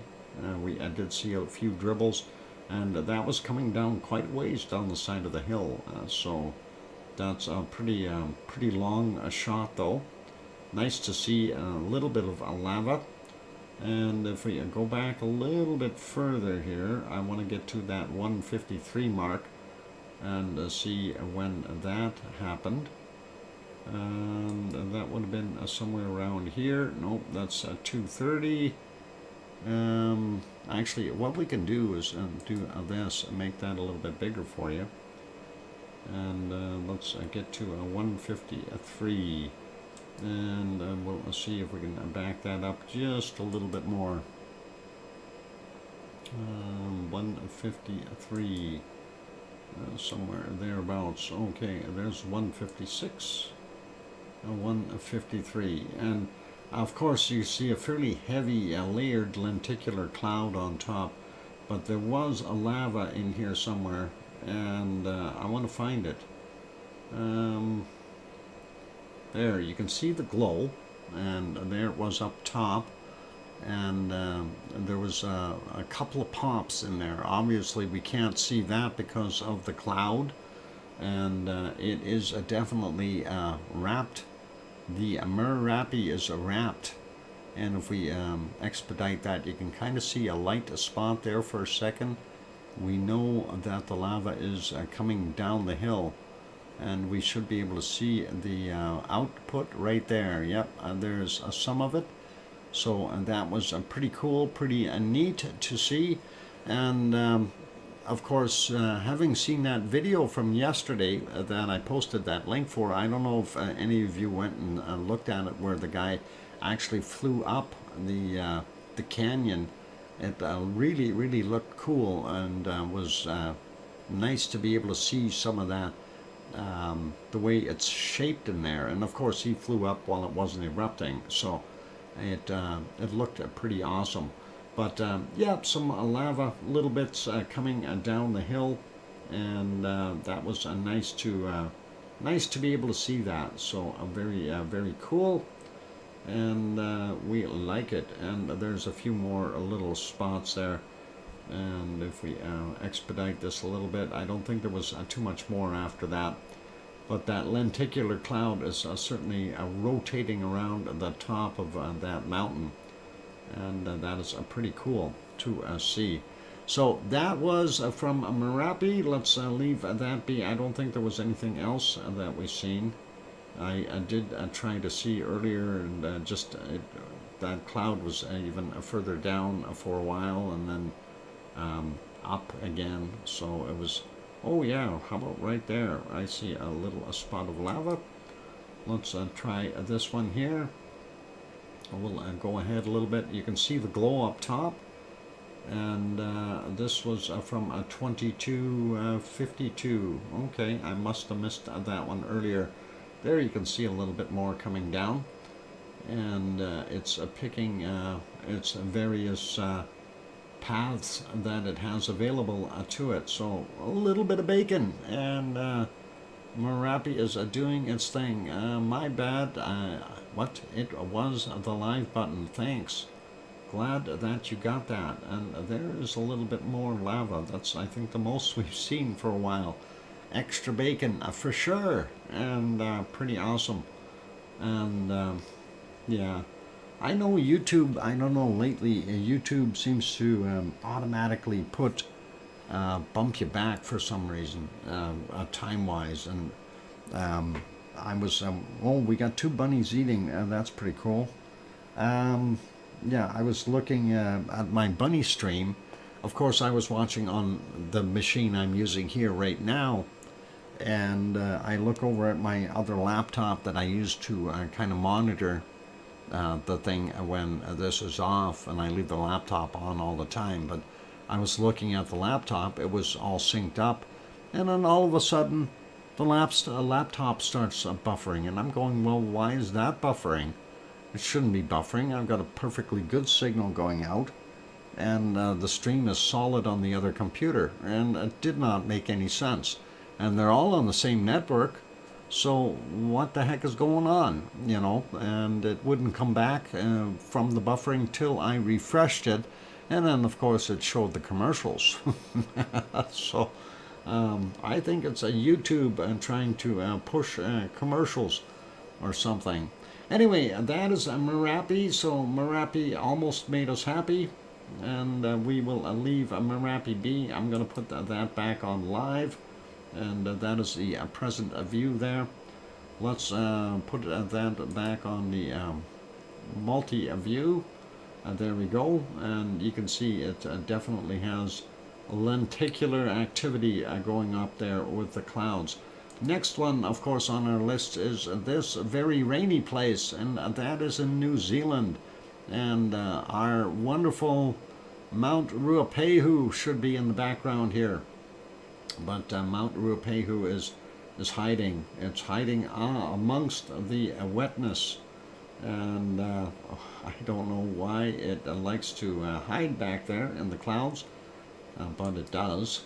Seems that mountain is big enough to cause the weather to curl around it. This is a while earlier, and we didn't see it there either. And when we go back a little bit more, we see more clouds sitting right on top of it, yet we've got blue skies on the other side. So it must stop that weather and force it to come in there. This, actually, when I looked at this shot here, I thought for a second, is it erupting? Because that kind of looks like it would be, but it isn't. It didn't, and it won't. Not for a while. anyway, that was at 8:48 this morning is what we were seeing there. A little earlier, you can see the cloud moving along, and it basically kind of covered up our wonderful volcano. So not a very good view today of Ruapehu. Let's carry on. This is what it is right now. That's currently live, and we will go over to our next one, and going to refresh that one just to make sure I have the latest. There we go. Taking a look at the chart for Taupo, and there we can see we had one spike in there for today. Nothing really too major, but it is continuing to have a little bit of activity, and nothing much. It was quiet, and then one little tremor, and away we go. So we'll leave that be. Quick peek over at what it looks like there right now, and there we go. You can see those dark clouds in the back there, and that is where Ruapehu is. But the caldera for Taupo, of course, is the entire lake, and the area to really watch is right in the middle here. If we get any kind of an eruption, that may be where it comes up, somewhere right behind that light post, and that's kind of the spot. That's the magic spot. Out a little ways, past a little further beyond this. I guess what we call a spit of land that is sticking out there a little further to the south of that. So that's kind of where the main action would be. But that's it for there. Let's take a look at our next one, and we will pop over and have a look. I'm just going to do some maintenance here for a second, and get over onto the right screen. And this is, of course, Semeru, and Semeru doing its thing. We do have the multi-screen on there. We can switch that to a little bigger. We can see Semeru hiding in the clouds. Again, it too had the audacity to do its thing there, but I did write down a time, and that was at 5:55 a.m. is what we want to go back to. Looking at the grayness in here, it was off-gassing, so there's some stuff going on there. Let's see if we can get to 5:55, right around, oh, that's a 6:34, there it is. Okay, I want to go back just a little bit, and we see 5:52, we see this cloud in the foreground, but if we watch in the back here, and I'm just going to advance it to 5 seconds at a time here to get rid of that cloud, and you'll see what happens, and kind of gets a burst upward, and then we'll see almost looks like we had a pyroclastic flow coming out of it, but really can't confirm anything. 5:55 is what we're looking for on the clock, or thereabouts. And some weird looking clouds. There it is. It's sticking out, and so it did have a very interesting eruption, and that then created a little bit of and I thought it was a pyroclastic flow, maybe not a long-lived one, but it definitely did shoot out some material. And of course, we didn't see it on the other cameras because most of them weren't working. We only had the other one up, or able to see the other one. They didn't have them running. But that was pretty interesting to see that, and it moved forward here.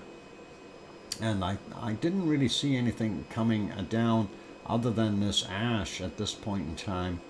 So you can see the ash dropping underneath the other cloud. So it's kind of weirdish here if, you know, they did in fact have any kind of a pyroclastic flow to it. If they did, it was a very small and minor, but it did do that, right? So that was kind of interesting. We see an extra puff in the back there from the volcano, and that's a kind of interesting little point that we seen. Earlier we had a couple of little puffs coming out of it as well, and we'll go to this one here. We'll go back a couple of seconds here though, so we can see the start of this, and there we go. So we did see a little bit of lava, and then there you see it kind of erupting a bit. So definitely had a puff coming out, and a little bit of a lava ejecta being thrown out, and definitely cooling fairly quickly, because of the surfaces here are all pretty much wet and covered with rain, because of the clouds and stuff that came through prior to that. So very cool. Wow, everyone quiet, talking again. Yeah, everyone's tired. I don't know, maybe they're listening to the show. Just finished my pizza. Almost a time for carp asleep. Oh, what kind of pizza did you have, Tom? Just curious. I'm gonna have another fish burger. Carb, not caro. Okay. Yeah, I actually made a really nice fish burger for lunch, and of course I cooked enough fish. I figured if I'm gonna bake it, I'm gonna make it make sure that I get enough for dinner as well, and I did that as well, and I have that waiting for me to reheat and use. So I'm pretty cool. Anyway, looking at that, that wasn't too bad of a little burst.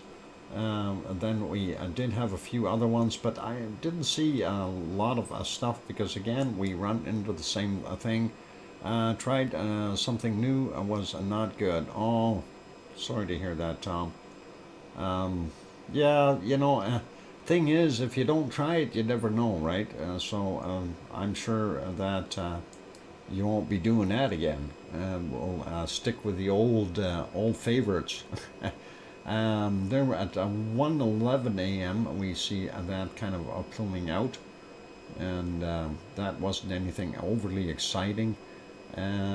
We did see a little bit of a lava glow, but nothing too serious. So that is all right there. And I don't think there was a heck of a lot else there. There was a couple more puffs coming out of it during the night. There's another one. This was 40 minutes after their midnight hour. So pretty cool. But prior to that, they kind of didn't zoom in on it. They were zoomed out quite a ways, so we didn't see a heck of a lot more. If we go back in the early evening there, it looked pretty quiet and sedate, so nothing really major, and we'll leave that one be. I did want to see that is back to live though, and we'll put that back on the normal 4 screens. You have 5 minutes till Pepsi. Thank you. I appreciate that. Next one, I wanted to see if Madame Rutza was up showing, and yes, she is. She has it up. But we'll get back to her. We'll take a look at all of Volcano in a second. We'll take a look at the other report that we have here from Karangatang. Karangatang. Not quite the same as an orangutan, but Karangatang. One fish gifted 5 memberships. Wow, one fish. Thank you very kindly for that. One fish. Just writing that down. Gifted 5 memberships. I haven't seen the one that Oz gifted. Nobody got it yet, but we'll see if a few more people in here get some. So that would be awesome. People like Kananaskis country, click on the darn link or the banner that just came up there from One Fish, and turn on accept the gifts. You haven't turned yours on. I know you haven't. Anyway, What's it say here? AP Siau Island, North Indonesia. Incandescence avalanche intensify. Alert status raised to level 3. And there we go. And that is our wonderful orangutan. So that is a pretty nice picture. I don't know if we covered that yesterday, but that is still a pretty cool. I like it seeing that. And then of course they have the other shot here of the actual island, and it says a volcano visible from a satellite, Landsat 8 false color composite. And I don't know if it's right over here somewhere. Hard to see amongst those clouds, but that's what we had there. And here's their seismographs, and a lot of info in there. And I guess the red spikes up here is where it popped a little bit. I'm not sure. Hard to read this one. Yeah, February 20. Yeah, it'd be right in here. So very interesting to see that. And let's see what else we've got here. They're showing more of those. We've seen that. We did not see this one before, but that looks neat. Rough terrain from the volcanic stuff. We did see this one earlier as well. Pretty cool, but that puts us back to this picture, and we like it. So let's take a look at Taal, and let's just open and close that. There we go. Taal, we do see a steam plume there coming out of the volcano, and that is Taal, and that is in the Philippines, for those who are not familiar with it. So we've covered all of those good ones, and what we will do is, after we take the break, we will head over to Japan. And we'll take a look and see what is happening there in Japan. So this, of course, is Taal, and it is alive. I know it looks kind of short, but it is a Taal. It's 1,032 feet tall. Okay. I know. Bad jokes. Martian has landed again. Mars 2028, welcome back. And yeah, he's looking at the steam coming out of Taal. I wish the other guy had his stream going, because I like that view better. It's a little bit more of a higher elevation. Anyway, we'll leave that be, and we will put this back on Hawaii for right now. So there we go. You can watch the lava lake drain. I still want to know where that lava actually went. And, you know, I mean, we joke around about Wonky Donkey stealing the lava and putting it in that super tanker, you know, into that, and then taking it away via the Panama Canal. But we know better. I really want to know where it's draining and where it's the disposition. Seriously. Would be cool to know. Anyway, I'm going to take that break. Don't go away. It's time for me to have a Pepsi. For those good people who are here, if you have not yet hit that like button, please do give it a quick bop and help us out that way. Also, if you have not yet subscribed, do consider subscribing. That would be awesome. And on that friendly note, I'm your host, DrFox2000, here in Edmonton, Alberta, Canada. I will be back in 5 or 6 or 7 minutes. Don't go away. Play nice in the lava. I'll be back.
welcome back. And yep, Cananaska's country, give us an oink. You know how to do those emojis, so you can do that now. Real oink. Anyway, thank you for the welcomes back from Sue Hayes. And I hear you, DrFox2000. All good. Thank you. And Mona Alfano. Thanks for the welcome back. And Kevin Haynes and Thor. Good to have you on board. And there we go. Welcome back from Cananaska's country, who's green.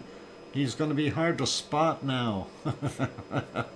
Except for his long name is still going to stick out. Almost as bad as Alexa tell the wonky donkey joke.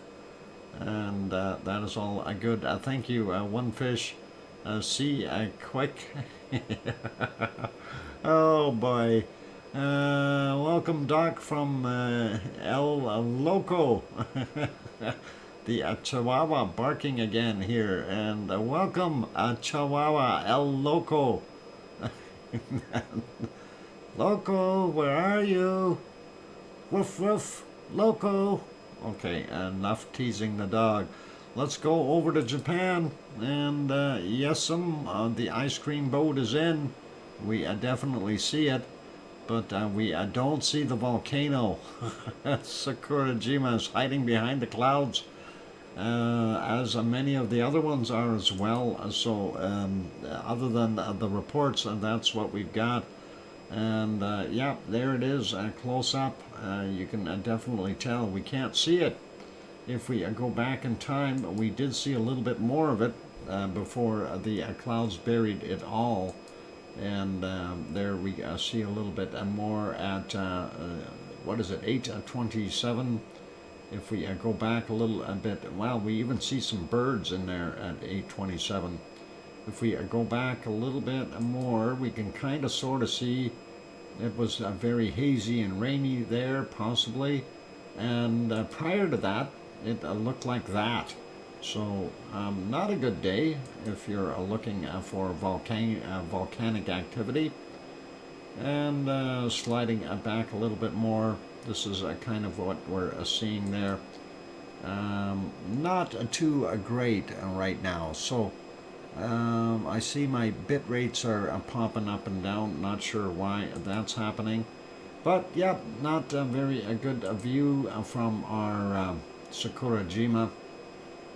And of course, like I said, the ice cream boat is in. I want to make that a little smaller. There we go. And yeah, it doesn't look too bad. We do have the ice cream boat there, but that's about the highlight of everything. I know we don't have a very good view on the close-up view. I'm not even going to go there. Let's go to the next volcano, and of course that is Suwanoshijima. Suwanoshijima on its own little island. I can't tell if it was off-gassing or what the heck it was doing here. Too much cloud in the way. It really was. And if we go back a little bit earlier in time, we couldn't tell either. It was just horrible weather all over the place. At this point here, at 7:04, it definitely looked like there was something coming out of the front caldera, but I'm not able to see how much of that is from the volcano and what is a cloud, because this thing is right at the cloud tops. If we go back further, we see it really was a miserable night there. That's 5:09 a.m. And if we go back even further, that is 3:17, I think. I can't tell. The clock there is too blurry. That's 2:06 a.m. Hard to see. Almost looks like there was a little bit of a glow in that caldera, but really hard to judge if that is actually what it is. And that, of course, is prior to that at 1:26 a.m. Not very good views at all. We'll leave that guy be. This is the present view at 11:14, and it does look like there is a little bit of well, it looks like the back caldera is the one that's actually steaming or smoking a little bit. That may have been steam that was coming out, so hard to tell. And Trev, good night. You take care. Sleep well. And for Sailor, welcome. Glad to have you on board. And let's go and take a look at our other last volcano, and that is our wonderful ASO. And you know, with the bad weather we've got, there it is. A very poor weather conditions there in. I don't know if we can see anything here at all. Yeah, well, you can see it a little bit, kind of.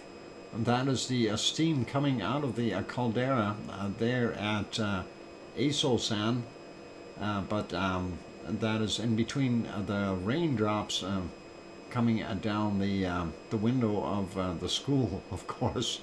They did clean the window, by the way, and it does look a lot better, so very awesome. But yeah, looking pretty poor with all the different clouds and things in the way. Let's go to our next one on the agenda, and that one, of course, is Yellowstone, and Yellowstone National Park in Wyoming, and portions of Montana as well as Idaho. And that is what we're seeing there. Not a heck of a lot to report on it. Let's see, where are we? I'm trying to find a Yellowstone. There we are. We do see some stars up there, but very grainy footage, and not a heck of a lot of action. This is the parking lot down here, not a UFO landing site. So that's kind of it for there for right now. We'll leave that be, and we will carry on with looking at our next things, and that, of course, is earthquakes. And I'm going to refresh this other one before I leave there. Get it working again. There we go. And that's all good. So let me get onto that map. And there we are. So we'll start out here in the Pacific area, Pacific Rim. Don't see anything major new up in Alaska. The Aleutian Islands are fairly quiet. We don't see anything till we get down here out from Oregon area, or possibly, yeah, it'd be Oregon.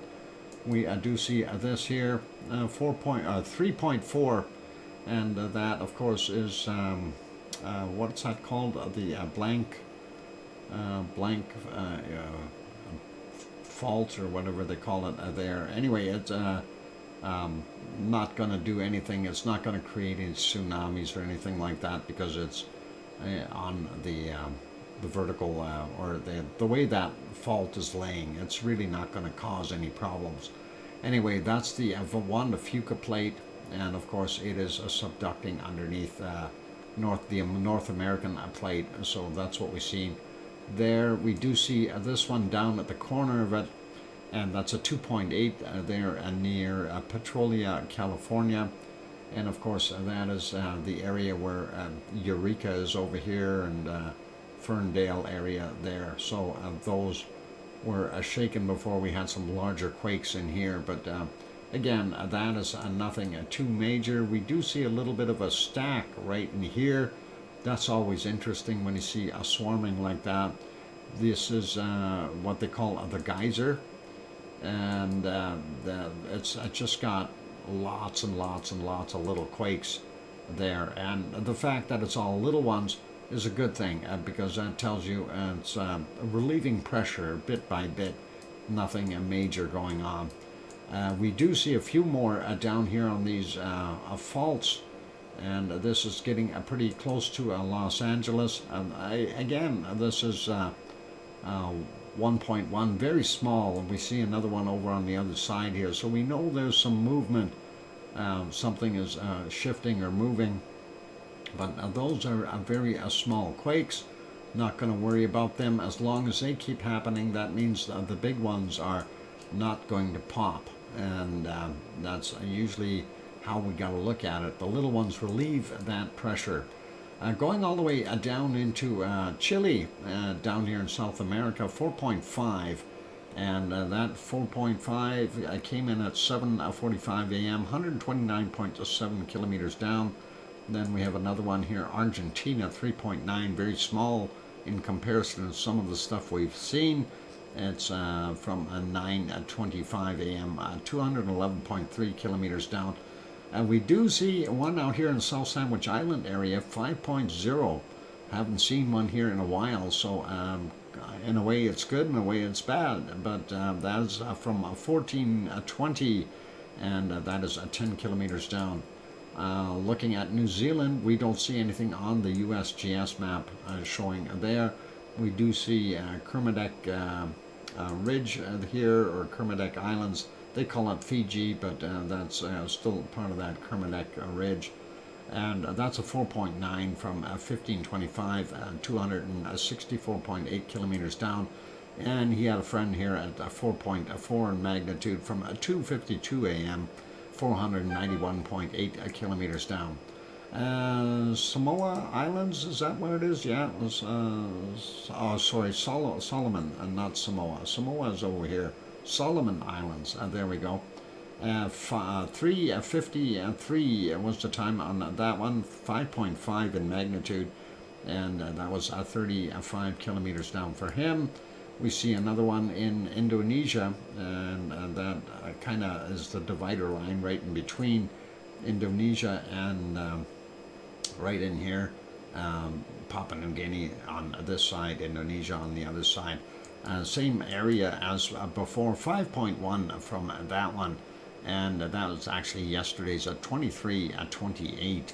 And sliding over a little bit more, we have this one, kind of Banda Sea is right here, so this one is, what is it, 7:38 was the time on it, 133.5 kilometers down for that 4.6 Indonesian area. We don't see too much else here other than this little guy, 4.6 off of the coast of Sumatra, quite a ways out, and that is from 6:53 a.m., 43.5 kilometers out. This is the Molucca Sea area. We have, that's that area where everything was stacked.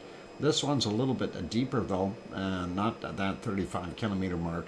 Anyway, this is 4.5 from yesterday at 23:09, and 108.1 kilometers down for him. Don't see too much else till we get up here, and this is a brand new quake, and that happened at 1829, and that is 36.7 kilometers down. That is, of course, the Philippines area. That's the northern tip, right beside one of those islands. But 4.9, not too bad. They'll be able to handle that. They're used to quakes of that size, so all good. Nothing up all the way to the Kamchatka Peninsula. Japan is sleeping, or well, they had a nice sleep. We do see this one here in, what is it, Xingzang? I don't know, 15 kilometers down, 4.1, 9:06 was the time on it. And down here, and what they call the Carlsberg Ridge, we do see that 4.7 from 14:12, and I'm wondering if that has got some push happening. One plate or the other is sliding a little bit. That's kind of it's making land in here, so pretty awesome. That one is what do they call that? Oh boy, never mind. The sea floor splits and makes more land, lava flowing in there. Anyway, here's our stuff in Turkey, and you know, I really don't like talking about all those people that have perished, well over 20,000 already. They did have another one here from 1851, and that was 4.9 in magnitude, and then we have another one over here, 4.4 from 1903, and that is, it's just an ongoing thing. I'm not sure what to really say anymore about that. It's just horrible. And anyway, we don't have anything else showing on this map. I looked up top, didn't see too much there. This is one quake over here. I think we've got that one when it happened, but 4.6 a while ago. And of course, that is all part of the ongoing mid-Atlantic ridge that goes up and through the Arctic and then comes down. And not sure what they call it over on this side of the pond, but that's what we got. Going over to our wonderful Canary Islands, going to refresh that. Hawaii, Dr. Fox, what's happening in Hawaii? We're doing earthquakes right now, so give me a hint. What's happening in Hawaii? Is it draining more? It would be interesting to see. Oh, we'll get to, oh, you wanted to go and look at Hawaiian earthquakes? Yeah, all right, we can do that. Give me a sec, though. I want to just finish these off real quick. We only had one here. 4 kilometers down, 2.7. Where the heck is that? That isn't on this map. We have nothing there. Okay, the 2.7 is way down here somewhere. Where there it is. 2.7 and right near the coast. I thought that was a little weird. Okay, let's go over and have a look at the other one and go look at Hawaii. Oh, we did have a quake there, close to Kilauea. That's kind of nice. Well, I thought I was going super fast today. Let's see, this one, kind of the Pahala area out here. Everything is between 26 and 37 kilometers down, so we won't mention depths. But this one from 7 at 39, 2.2. Then he's got a friend right beside him. And that's almost out on that Luihi seamound. Let me just change it to ocean for a second. No, Luihi seamound is out here, sorry. It's a little closer in. This other one is 2.0 from 8:19. And then we got a 2.7 from 12:49. Then we've got this one here is what is it? 3.1. Sorry, I'm looking at different numbers here. And that came in at 7:32. And this one is 2.2 from 11:07. And come on, and there we go. 1.9, 5:02 a.m. Then we've got this one 2.0 from 16:11. And getting closer to Pahala town itself, which is right there.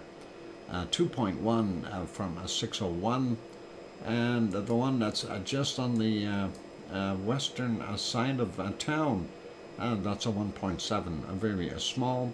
That's yesterday, so at 21 and 28. Grabbing some of these real quick. This is 1.9 from 23:08 yesterday. Then we go up 1.7, 21:07. And then we've got this one here, 2.0, 1:27 a.m. And then we get that 2.0 from yesterday at 20:27. And then this one, 1.8 from 4:19. And let's grab these guys over here. So we got this one, a straggler by himself, a little deeper, 44.4 kilometers down. 9 a.m. and 2.4 in size. Then we've got another 2.4 from 9:57, and that is 6.6 kilometers down. And we do see one right here in the caldera. This came in at 11:11, and that's 1.3 kilometers below sea level. So something there is happening. I don't know what's going on. That would have been before the lava. No, that's after the lava was already draining. So that is kind of interesting to see that. And I'm glad they updated this shot a little bit, but it's still not very current because of the massive changes. So that's kind of what we see there. Anyway, yeah, that's Hawaii, and hopefully that covered everything. The lazy jigsaw puzzle is complete. All right, that is awesome. It is a break time. And after the break, we will come back and do our wonderful weather stuff. And we'll start out with looking at the SO2 map, of course, which will be interesting, although I don't think it's all that bad. I did see this year, and I kind of have to wonder. Navedo del Ruz is really dirty. Oh boy. And we're still seeing this stuff on the Kamchatka Peninsula. I still don't know which volcano that's coming from. That is bad. Anyway, I'm going to go take that break, you guys. And when we get back from the break, we will go do our wonderful SO2 map and work on that. Let's take a look at this. Good night, Mona Alfano. You take care. And be good and stay safe. Make sure you tell your loved ones that you love them tonight, and all that nice stuff. I just wanted to put this back, see what the conditions are there like right now in Hawaii. Not a very good viewable conditions. We'll put it back a whole bunch so we can watch some lava during the break. And on that friendly note, if you have not yet hit the like button, please do consider hitting the like button. Also, if you have not yet subscribed, consider subscribing. That would be really awesome of you. And on that friendly note, I'm your host, DrFox2000. I'm going to go take a break, and I'll be back. Don't go away. Thanks.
go. The microphone is back on, and Mars 2028, talking about that 1950 quake there in Tibet. 8.6 was the magnitude, and that was a really a huge one, and definitely it caused some issues, and things were shaken.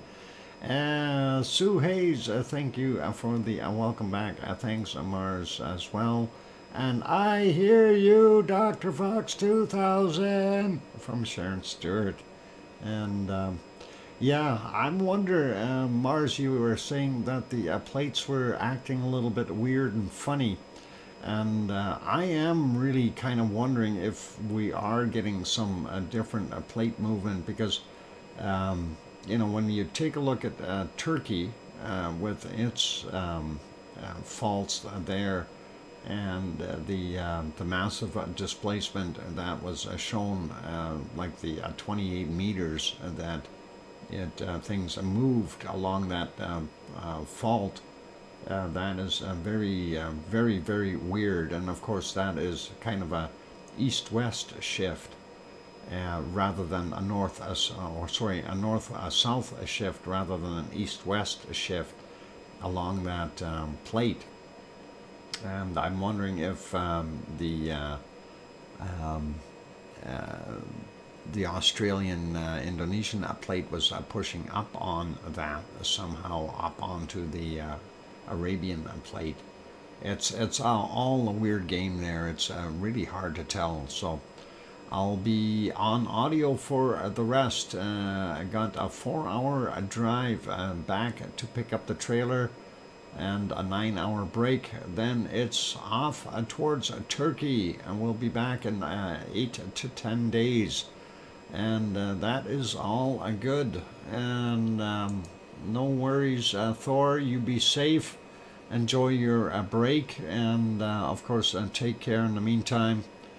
And hopefully everything will be a safe drive, and you won't get too many quakes or anything like that. Let's see. We'll fix that real quick. And IRS investigator, huh? What a joke. You can certainly investigate me all you want, Mr. IRS investigator. What a joke. Oh, I love it when someone from a different country decides that they want to be an IRS investigator. I remember getting those scam calls from India saying they're from the IRS. And I played them along for 45 minutes. I think I told you guys that story about the 401k that I looked up on Google to find out what the heck a 401k was. And it was hilarious to keep the guy going.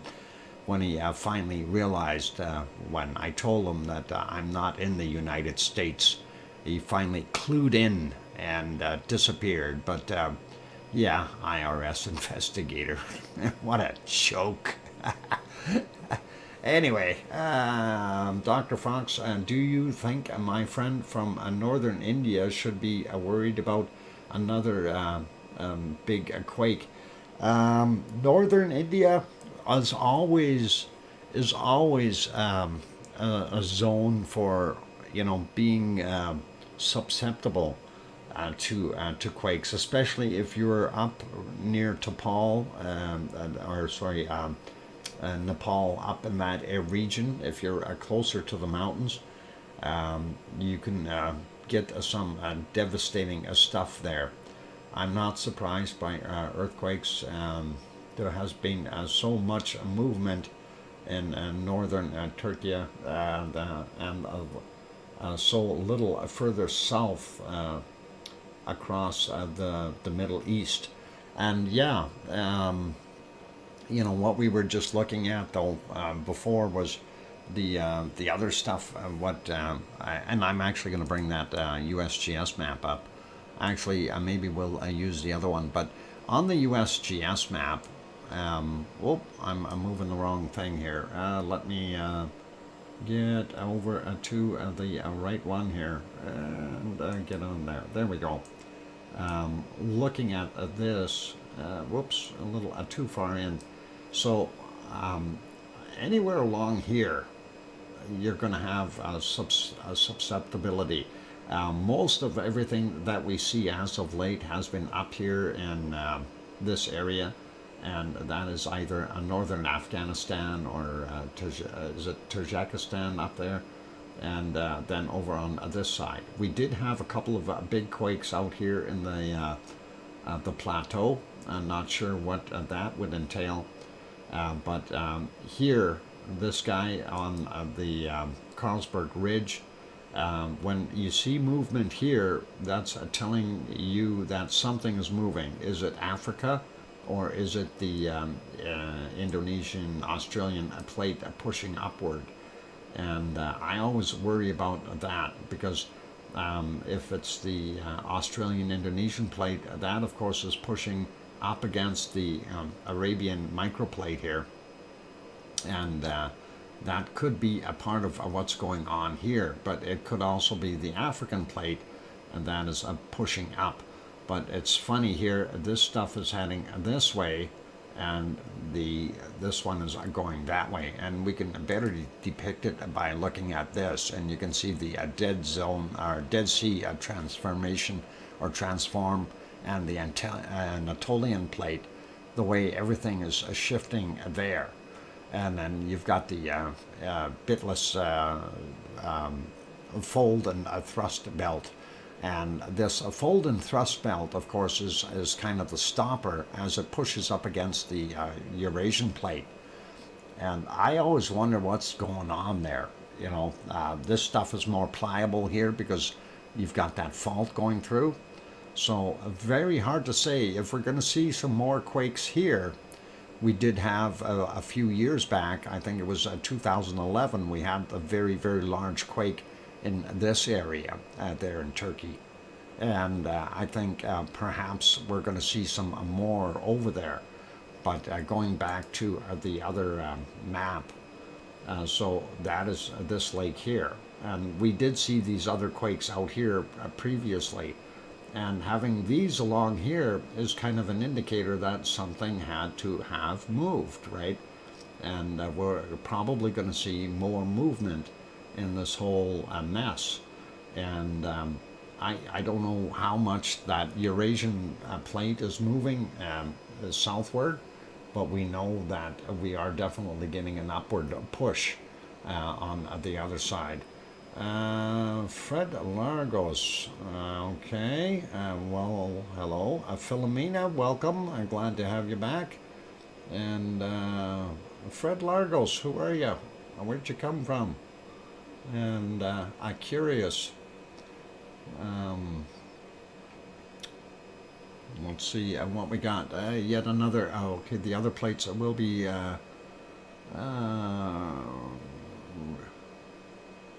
readjust a bit now as pressure changed. Oh yeah, big time. From Colorado. Oh, well, it's safe in Colorado for the most part.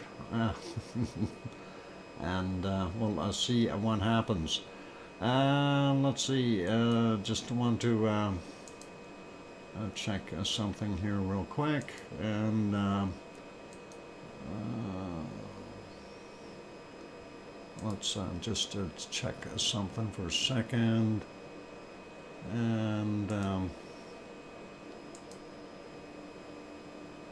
okay. Well, Fred from Colorado, you know, you have a brand new account. When did you come online? You just got it today, didn't you? That's interesting, Fred. Are you from the IRS, Fred? I think you're from the IRS. Fred, have a nice day.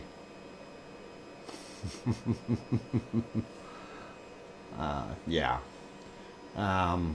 We know how that works.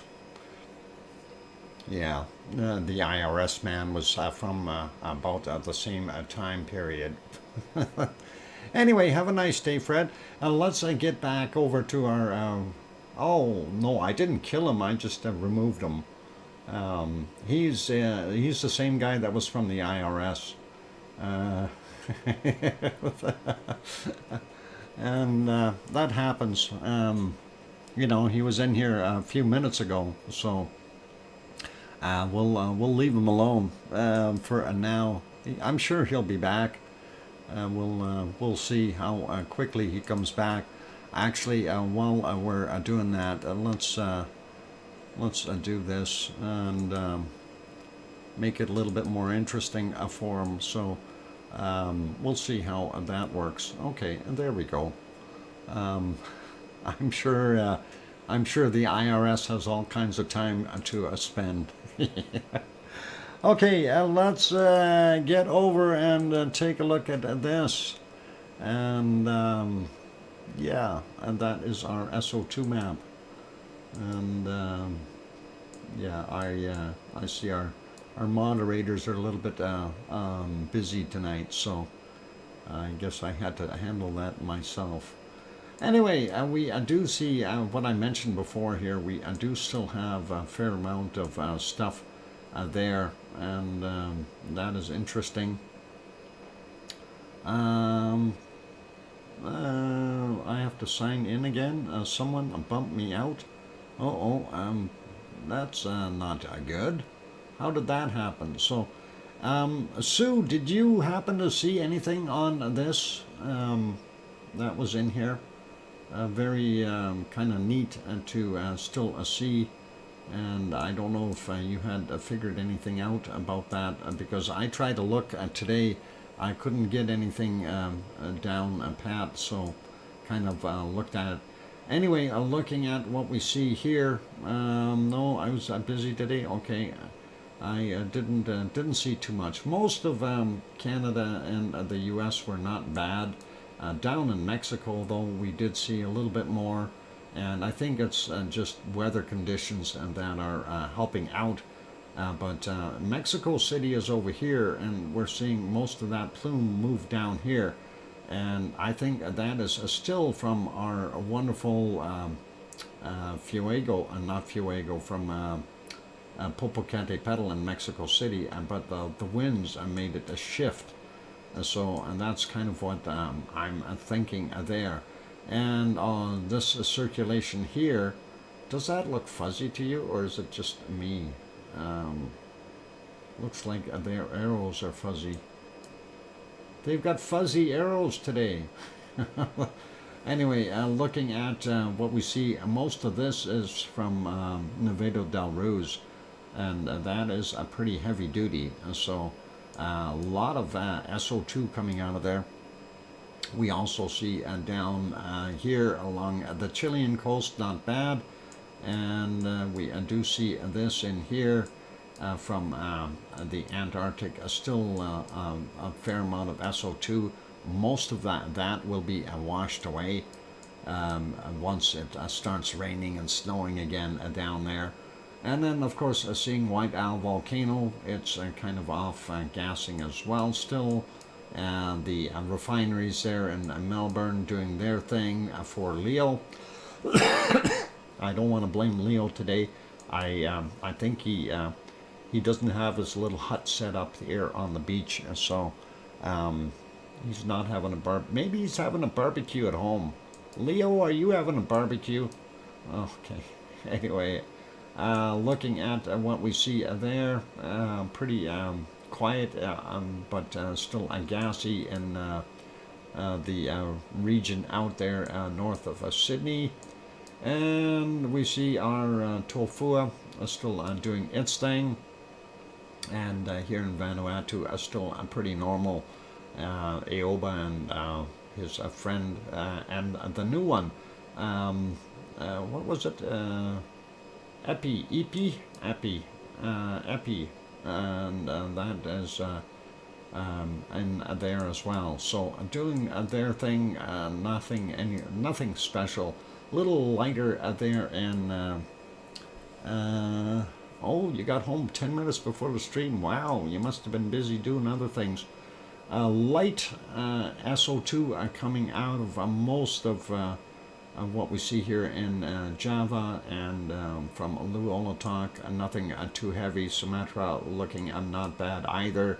Ibu and Dakono not too heavy either. And neither is our Philippines, where we have Taal. And of course, we have Manila there doing its thing. A little bit of a plume from R2 here, Milan, what is it? Milan and Bulusan in that area doing their thing. And of course, we see here doing, yeah, hey, Arizona Snowman, how are you? And you're laughing. Was that your friend? Yeah. From the IRS. He didn't last very long. Anyway, that's all good. We do see very little here extra, and very little extra from Sakurajima, but I think this cloud may be generated by ASO-san. And going back up here, we do see this coming off the Kamchatka Peninsula. And then, of course, this is just remnants of that. And let's see, and down here we see pretty normal for South Africa and DR Congo area. Urta Ale, you can barely tell it exists because of everything else going on there. And of course, the heavy spots here are the oil refineries in Iraq and Saudi Arabia and Kuwait, and of course over in Iran as well. And looking at what's coming off of Mount Etna, not that heavy. So Etna and Stromboli headed northward right now because of the weather circulation in that area. And that is kind of it for there. And we will pop over and get us a brand new fresh map for our weather. And that is as fresh as we can make it by bringing it up. And good to have you on board there, Arizona Snowman. Looking at what we got in North America, we do see the cold is retreating. And that is a good thing. Our days are getting longer, the sun is getting higher, and the cold, bad winter guy is being pushed back. Old man winter, 8 degrees in Vancouver, which is really awesome. Out here on the rock, where's that guy? C&D boy. He's probably having a barbecue. I'm surprised we're not seeing higher SO2 emissions from there. Here in Edmonton, still -2 right now. Calgary bombing minus or plus 3 or 4. Kananaskis country is where's his place? And there it is. A swift current looking at -6, so a little bit colder than Edmonton down there. And it's so hard to find Kananaskis country. He finally found the switch, Arizona Snowman. He turned it on and he became green. And now he can't find himself. Winterpeg, -17 degrees Celsius. And we'll slide over a little bit more, looking at Ontario. I do see 4 degrees in Tirana. And they are getting some of that warmer air pushing up. And of course, we see 5 in London, Detroit 4 as well, so not so bad. And we see that warm air pushing up. Even Boston got a little bit warmer. We do see up top here in -34, 35 up in the top end of Quebec, and seeing down here in Labrador, Newfoundland area, the -26 in the top end, -20 in the bottom end, not so good there. And of course, New Brunswick coming in at -14, -15 up in the north, and minus 2 or 3 down in the south, which is a lot better. And of course, there we have Halifax coming in at about 2 below or something like that, and probably about the same in Cole Harbour. And let's see, we have minus 16, 17, 18 there in Newfoundland. Not so warm out here in the peninsula either, about minus 12, sorry. Cole Harbour, minus 2, thanks Sue. And we will move over and take a look over at the other side. And I just noticed this very cold temperature there in Denver, Colorado area, and central Colorado. You could freeze there. Yeah, the IRS there might be freezing. Anyway, 8 in Portland, and San Jose coming in at about 10 or 12 degrees. Los Angeles making it to about 18 today. That is pretty good. And we'll see what we've got there for Death Valley.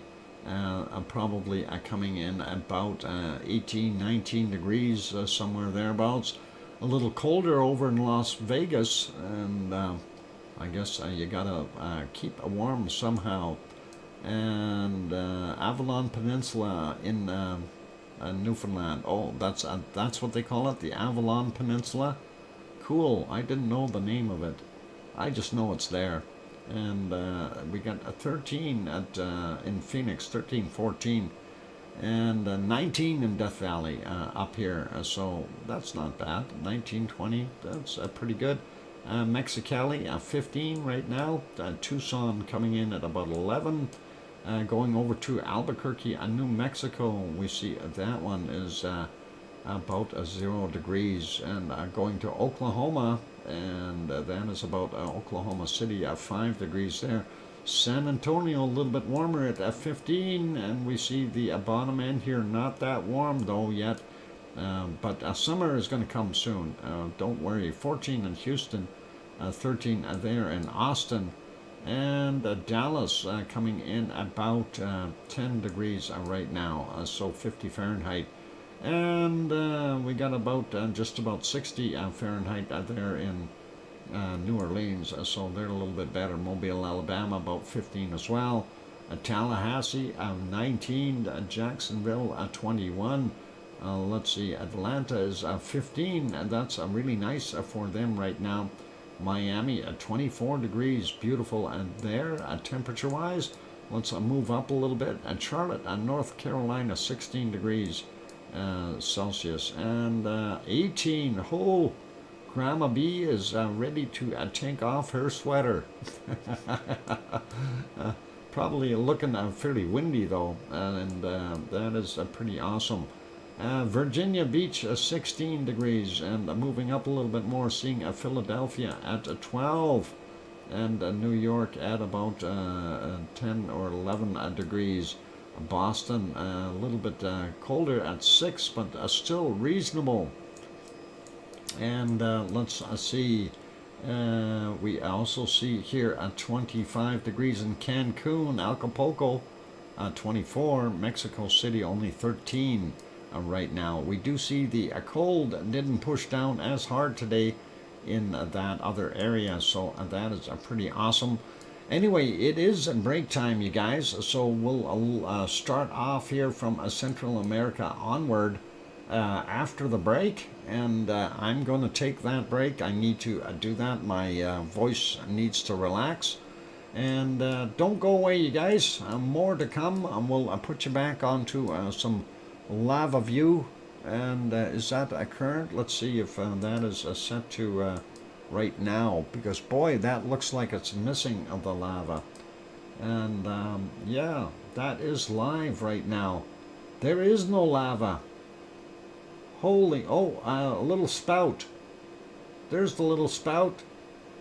Oh, hardly anything there.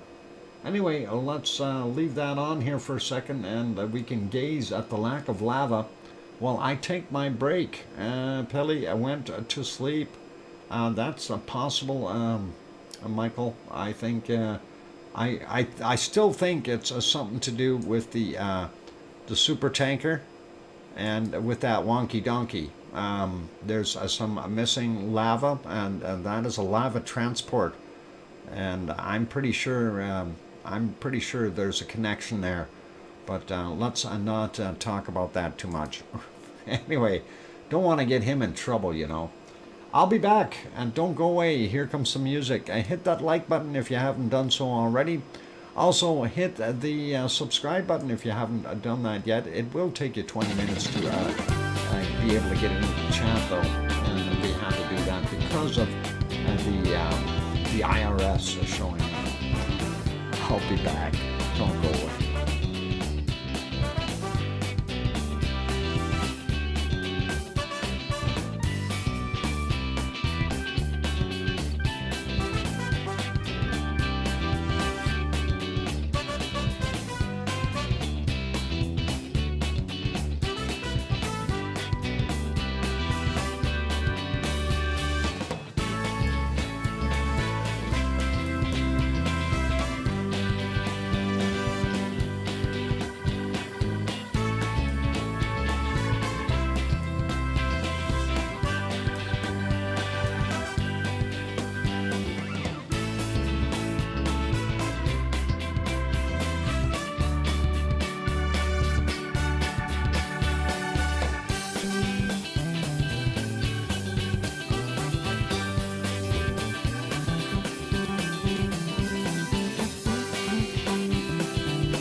go. I've got that microphone back on. Welcome back, everyone. I'm your host, DrFox2000 here in Edmonton, Alberta, Canada. And hopefully that is all cool. And thanks for the welcome back from Sue Hayes and the very green-looking Cananascus country.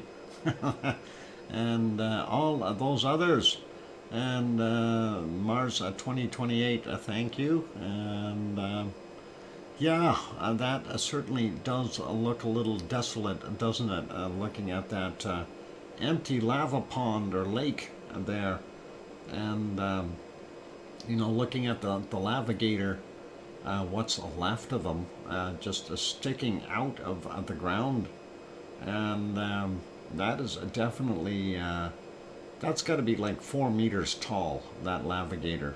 And, you know, that's 4 meters, about 15, 16 feet. Yeah, holy cow, talk about a drop. It is. It's just a massive loss of lava. And I'm sure that it's got something to do with Wonky Donkey. But he's not there, so we can't bug him too much right now. I'm still thinking we got to go find that wonderful big ship that he was using. Looking though at what we see there, those fine cracks in there, that's kind of interesting too. And I'm wondering if we are going to see something reappear here, because all of a sudden we've got some puddles showing up, which is kind of unique. And it almost looks like there's going to be some flow coming back in. And we'll see if this guy picks up by the end of the show. We'll definitely be on here to see what happens. But let's get back over to that weather map. We're going to continue on with doing that. We want to get that out of the way. And of course, we were going through Central America. We already took a look there at most of it. They've got some stormy activity with different swirls going around here. A lot of confusion, and we'll see what is going on there shortly. Still 30s up in some places here in Colombia, and of course Venezuela up near those temperatures as well. Looking at, because we're already, the sun has set a while back, and we're already starting to cool off. The Amazon is not looking too bad. They are holding their temperature. 23 in Rio de Janeiro. Sao Paulo coming in at about 19. A little bit warmer here in Paraguay, and of course a lot warmer in the interior in Argentina. And that is pretty awesome looking. We do see 26 in Buenos Aires, and Paysandu, for those who need to know, in case he's watching, is 26 degrees Celsius there right now, according to this map. We do see the warm temperatures still most of the way down, but we see that cold starting to infiltrate again across the Chilean mountains, making things a little chillier. So that is what we've got. There she is. I hear you, Dr. Fox 2000. I had to get that in there. Thanks, Sharon, for popping back in. And we do see 18 in Christchurch. A little warmer on the other side here, but we do see those cold temps starting to return on the western side of the South Island. Going up in the middle here, we see Wellington about 21 degrees or so. Kitchen delayed me, very distracting. Oh, why? Life gets in the way, doesn't it? I hate that. 20 degrees out here near Taupo, that is pretty awesome. And going up to Auckland, we see about 22 up there, and a little bit warmer up on the peninsula, but not bad. And speaking of peninsulas, I already forgot what the Avalon Peninsula was called over there in Newfoundland there, Sue. Oh, hang on, that was the Avalon Peninsula. Never mind. I'm kidding. We got 16 in Hobart, but the northern portions are getting up to 23, 24. And looking at what we've got, Here we got what, 21, 22 for Leo. That's actually not bad. Depending on where he lives, he might even have 26 or 27. A little better for them in Adelaide today at only about 22, 23. But we do see that real hot stuff out here, and that is not good for those guys. We see Sydney coming in at a toasty 29 to 30 degrees, and home of Oz about the same, 30, 31, and that is what we see. This looks mean over here, Gabrielle, and that is a very warm storm. Get it? Warm storm? Oh, never mind. Bad punny today. And looking at 41, 42 degrees in the outback, and some places 43, I see. Yep, a very, oh, you even seen a 44 in there. That's a nasty. Perth coming in about 28, 29, so that's not so bad. Here's Freddie. I wonder where Barney is. Okay, never mind. A joke again. Looking out here in the other areas, Tonga area and those places, 28, 27 degrees, 28 there in Fiji. And I'm surprised that it's not a little cooler here with that storm twirling, but still at 26, 27 there in New Caledonia, 29 in Vanuatu, Papua New Guinea still coming in at their normal temperatures, and you know, somewhere around the high 20s to 30 mark. Eastern portions of what we're seeing here in Indonesia, still 29, 30s, you know, that kind of thing. A lot hotter on Java today. We see that, and I don't know if Freddie's got something to do with that.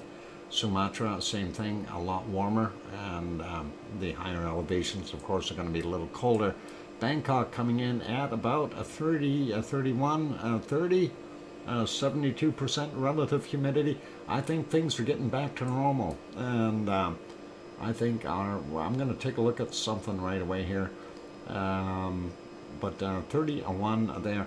I want to zoom out for a second, and what I want to see here is, yeah, we still have the westerly flow. So La Nina is still very active. You can kind of sort of see that triangle pushing in here, and that is what is giving them all their rainy stuff in this Indonesian, Malaysian region. And that is La Nina. It's the cold water welling up right around here from Santiago area and Chile and so on, and that's bringing a lot of that moisture as it's being pushed over, and they are getting it. So continuing on, anyway, let's zoom back in, take a look at Kagoshima coming in at 18 C right now, right across the water pond there from our Sakurajima volcano.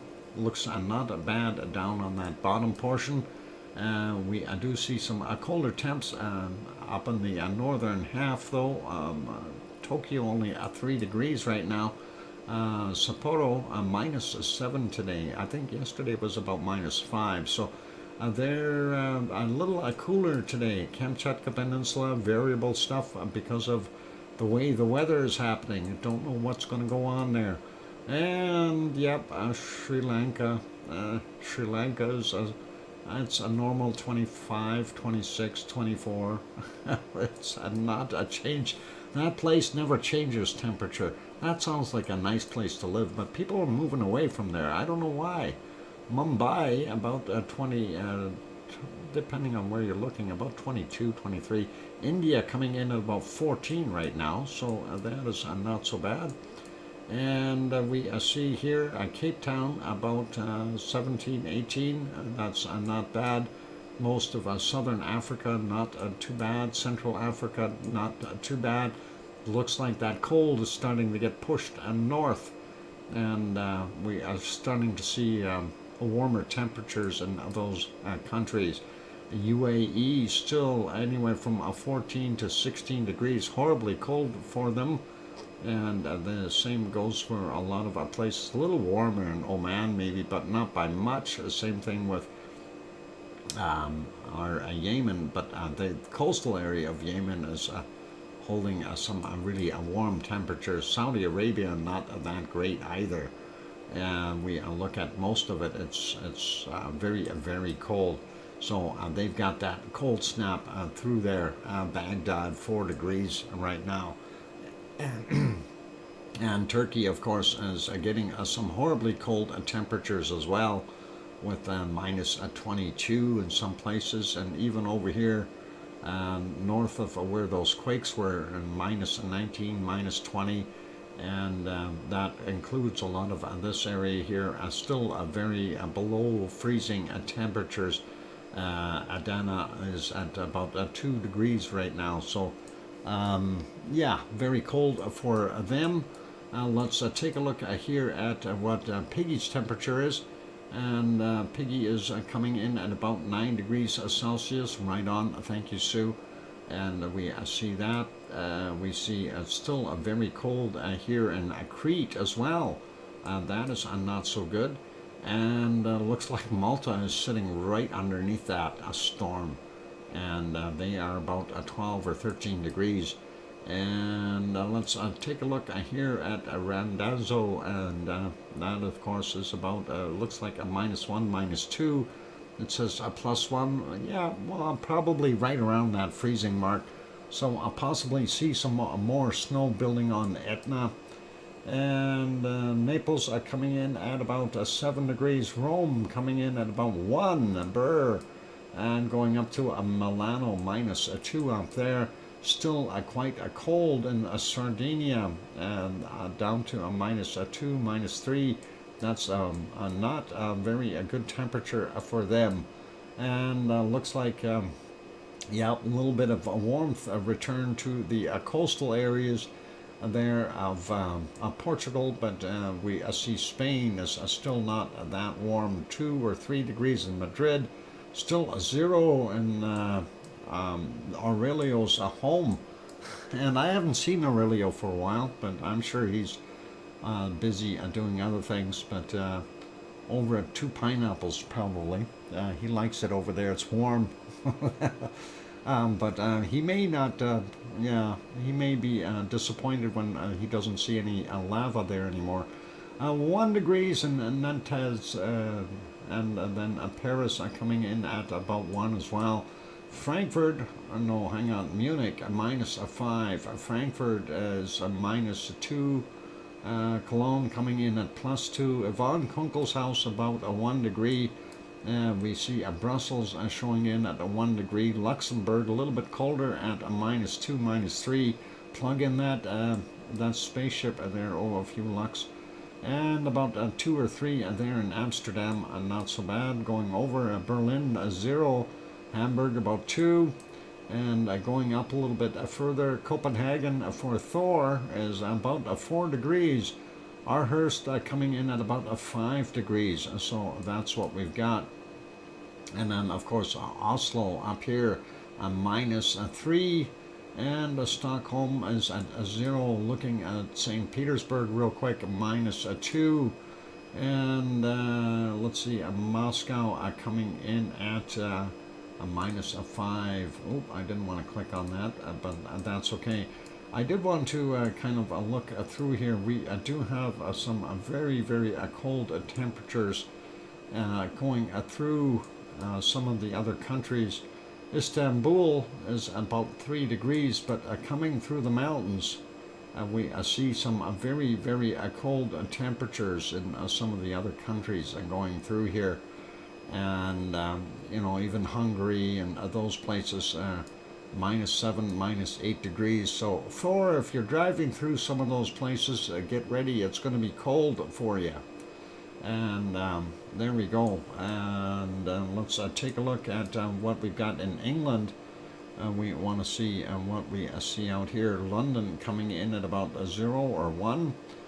Looks like just the coastline here of Wales, a little bit warmer, but looks like the north is warmer again than the south, which is bizarre. Leeds at 4 degrees, and going up to Glasgow 5, Aberdeen 6, And then moving out to Ireland, we see Dublin coming in at about a 5. Romania minus a 30. Yeah, that could be it. There was a snow in Istanbul today. Yes, there was. And anyway, we see over here possibly some Doolin about 6 degrees Celsius for Irish Monk. Oh, 8. Oh, then he's in the warmer belt. Yeah, well, take a look, because this whole area here is very, very cold. I'm, looking at, where did you say? Romania was, yeah, we see some of that, very cold temps through in here. And I don't know why, but yeah, it's crazy. The weather has gone nuts. It's one of those years where we have really odd weather. Sliding over here real quick to Reykjavik, and looks like they've got warmer air pushing in again, only about -1 there in Reykjavik. And that should be about right if we see what Sue brings up. +1. So yeah, right in that ballpark, probably right around that 0 mark, depending on where you're standing, I guess. We do see the Gulf Stream stuff pulling up and then hitting on the bottom end of Iceland and getting pulled in by that low, and that is still mixing some very cold air in. Anyway, let's go take a look at the precipitation, and we'll see what's going on. Looks like the Alaskan Panhandle going all the way down the coastline to the bottom of our central portions of Oregon. They have got that storm happening, so lots of rain and snow coming in. We do see some snow going in the Rockies here as well. Northern Alberta got a little bit of snow and some ice rain. That's not so good. We don't see too much in Saskatchewan or Manitoba right now. But around the Great Lake regions, wow, we are seeing that Ontario is getting nailed with rain and snow. Up in Sudbury, 4 centimeters every 3 hours. Ottawa getting about the same. Montreal about a little less, but thereabouts.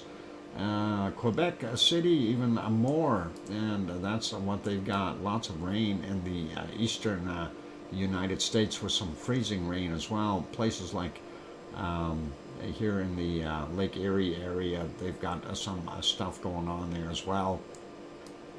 And looking at, yep, I don't know, Sue, is it snowing for you? And that would be kind of bad. We don't see too much there in the eastern portions, but we do see snow and ice rain tonight. Okay, that makes sense. And we see some snow there in Newfoundland, and the Avalon Peninsula is clear right now. And there you go. You thought I'd forget that again, didn't you? I'll forget by tomorrow though, Sue, because I'm being a smart guy right now. We do see here in Texas, northern portions of Texas, they got some rain and snow mix. We do see here in coming through Alabama and the panhandle for Florida, and going up into Atlanta, getting storms and thunderstorms coming through, and that'll head up towards Grandma B. So there'll be some of those. I don't think they're going to get too intense though. And down here in Florida, they've got some rain. Bottom end of Mexico, Yucatan Peninsula, some rain there. Of course, some of the jungly type areas, you expect that. And then, of course, looking at South America, we see lots of rain in places like northern portions of Argentina and Bolivia and Peru and Ecuador and Colombia and you name it, French Guiana, and all these places, including the big area of Brazil. Not so much down here in Uruguay. It looks actually pretty good. Nothing in Paysandú. Down here in the bottom portions, though, of Chile, we do see that, and Falkland Islands as well, getting some rain. And looking at what we've got, a little bit of rain there. We do see some circulations of highs around here, trying to keep it dry, but it's not doing all that good. We've got some lows mixed in here as well. So looks like just up by Auckland, a little bit of rain. Not too much happening though in most of New Zealand. Looks like it's a wet place there in Tasmania.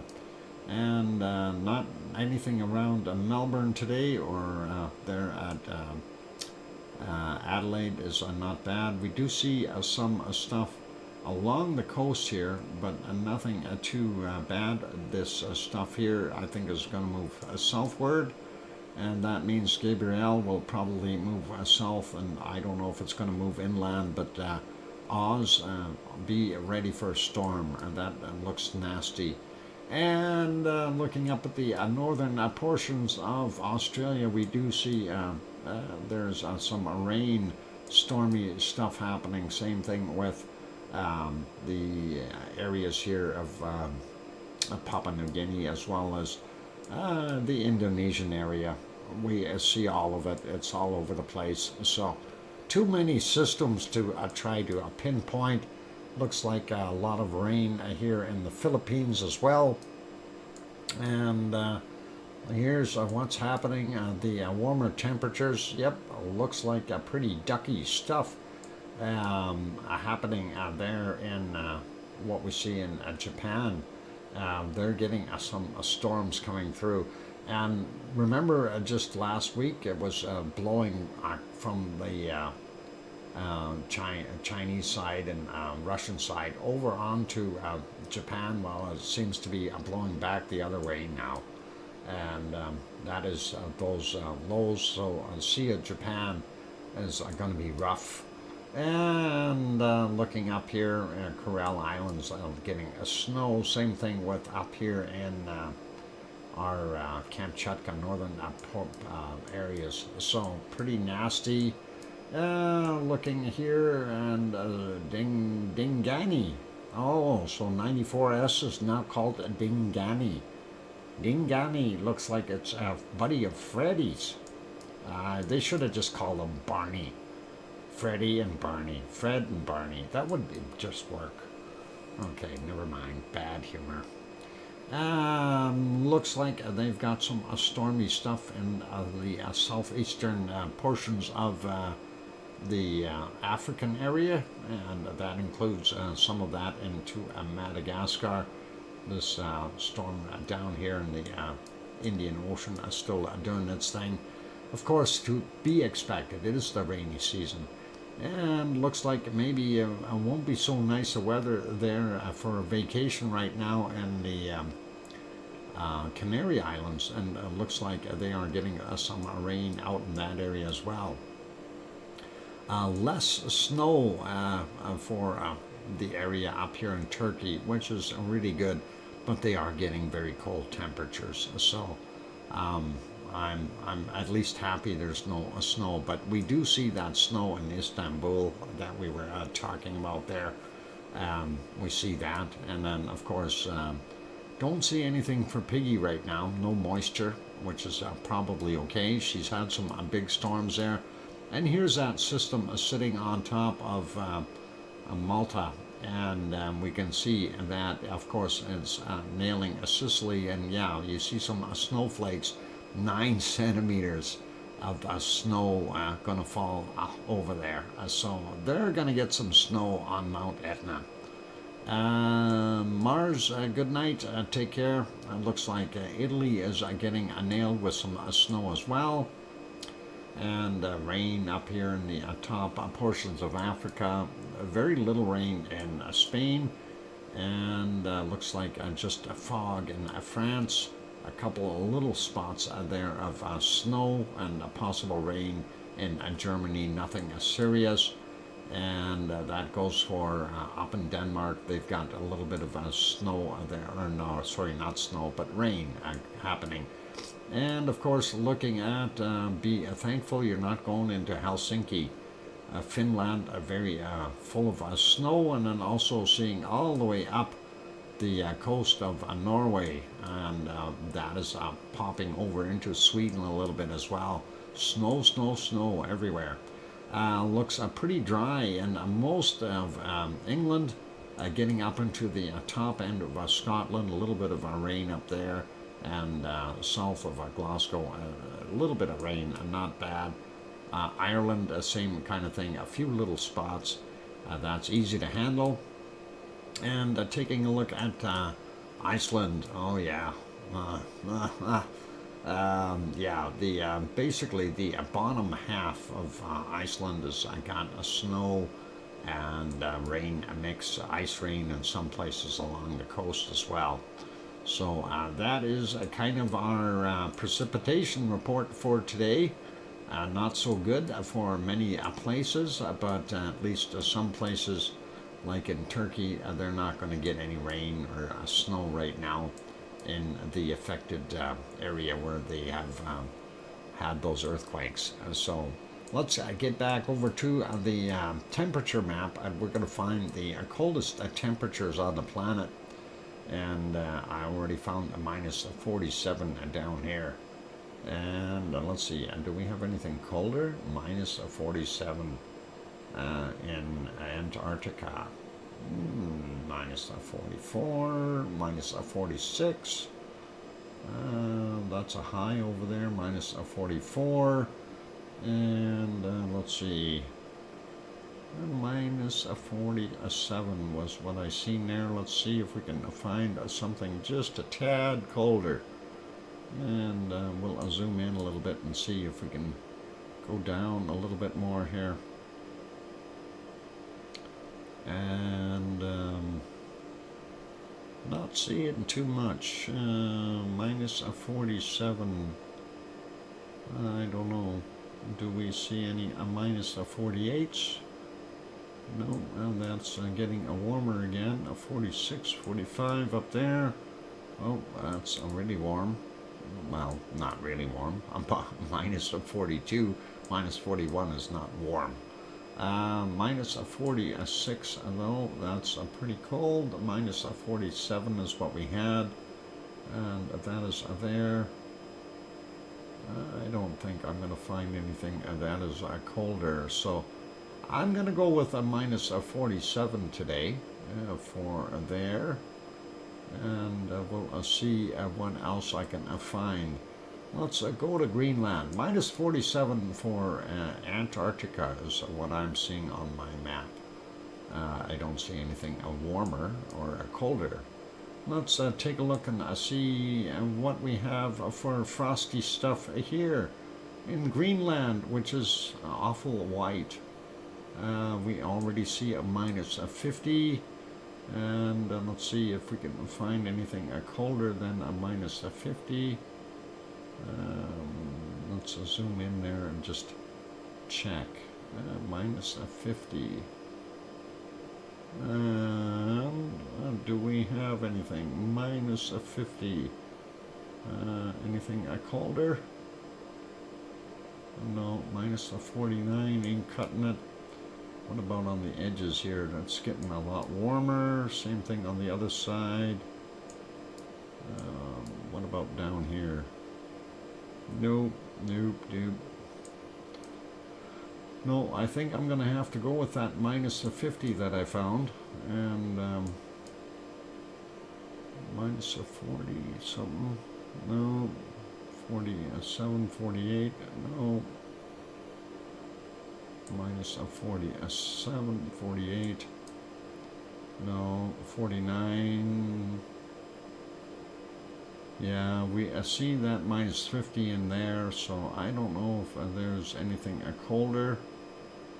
I'm going to stick with a minus 50 for the Greenland, which is wrongly named. It should be Whiteland. But yeah, minus 50 for there, unless there's something hiding. No, there isn't. And let's see what we've got there in the Canadian North, the Great White North, and we already see a minus 45. What about over here? Anything colder? No, looks balmy and warm there. We got a lot of that pink stuff. Oh, I seen a minus 47. Let's zoom into that area a little bit. And there's a minus 47. And what do we got? A minus 48.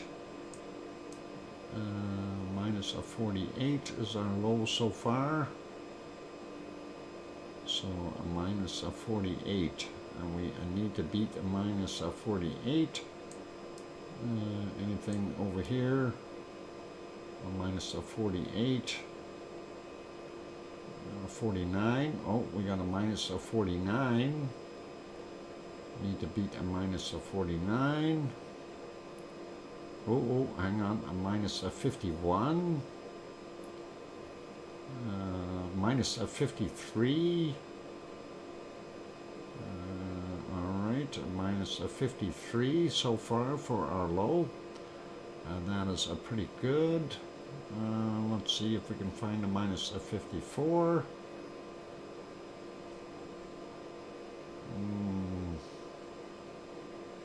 No, I don't think we're going to find it. A lot of variable weather in there. Looks like it's very isolated spots. Let's check some of these areas. Minus 40s, no, a little warmer there. Minus. Cold nonetheless. It doesn't matter where we're looking, but it's all cold. So we have minus 53. Looking for minus 54 or colder. Going up here, I don't see any. Let's go up a little further north. Maybe they got colder areas up here. Minus 42. No, we need minus 53. And there's a minus 46. Let's see. Minus 45. Nope. 42s. Nope. Minus 43. No, that ain't gonna work. Minus 41 there. What about here on this island? And they got cold temperatures. Minus 41. No. Oh, here's a minus 47 I see. Let's take a peek here. 45, 46, 47. I don't see anything colder. We had minus 53, so we're looking for something colder than minus 53. And so far we're not batting 100 here. That's for sure.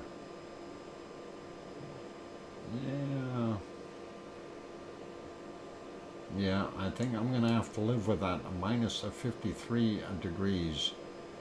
That is about the coldest I see up there right now. So minus 53 is what we've got there. And let's see, minus, not that we care about Alaska, but minus 39 right there, 38. That's pretty cold.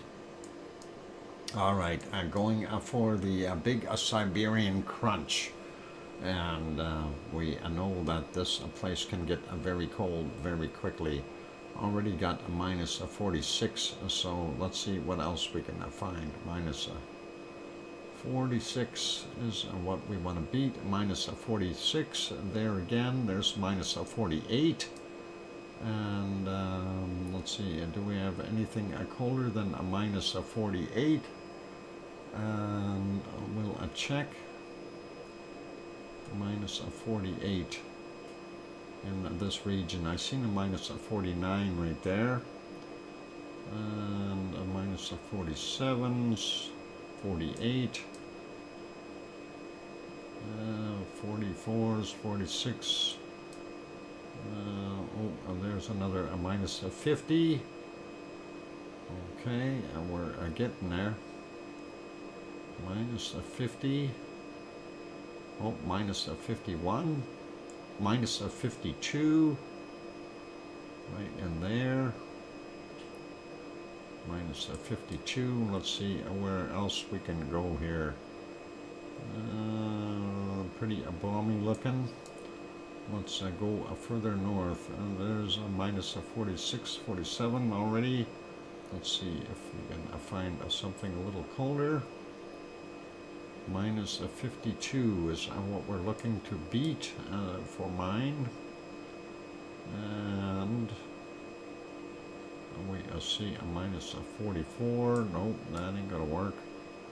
There's a minus 47, 49. We need to beat a minus 53. There's a minus 50 right there.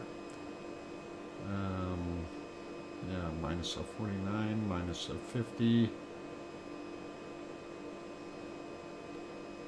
What about, oh, here's another minus 53. I've seen. Where did it go? Oh, there you are. Minus 53. That is pretty cold. But we want to beat a minus 53. So where is it? 47, 51 over here. Got 52 there. 52, 52. We need lower. 50.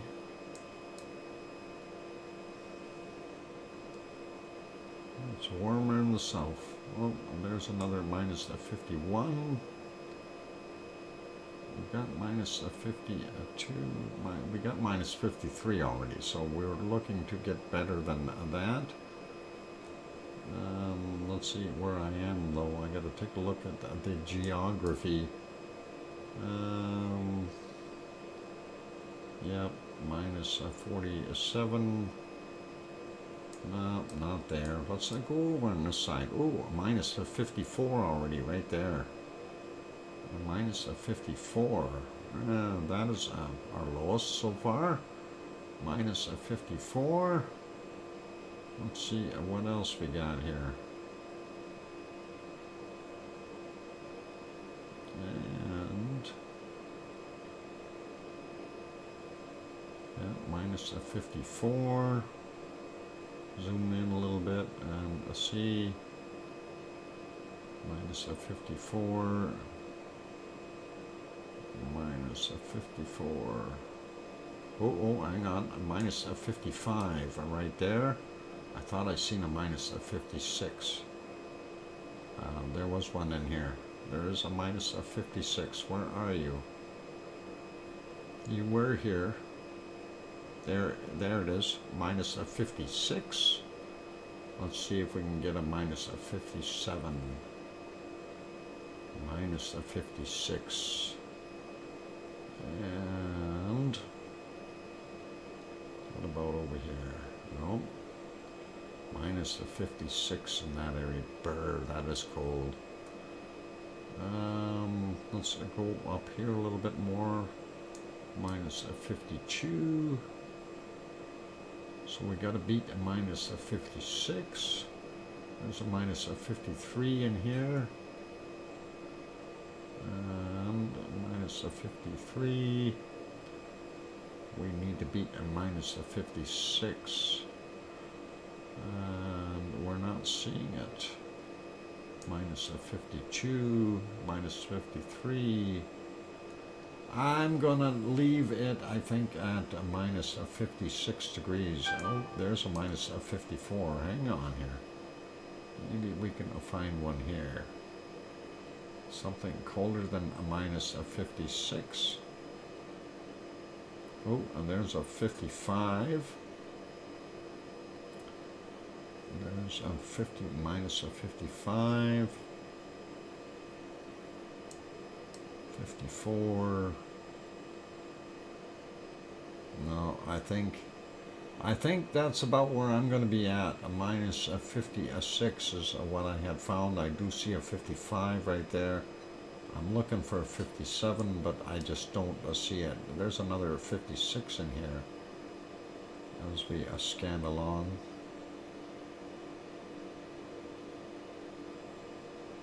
Minus 54. Okay, I'm going to leave it at that. Minus 56 degrees Celsius there for our wonderful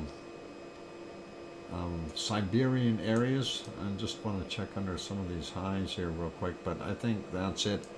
Minus 56. So that's it for now, and I hope I win.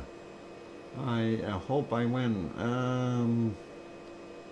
I wonder where Sue found minus 58. Where the heck did she find minus 58? The win in Antarctica by Sue. Wow. Congratulations, Sue. Oh, we tied in Siberia. Okay. And we tied in the Arctic. And, oh, you beat me in Greenland. Or did you? Hang on, what did I had?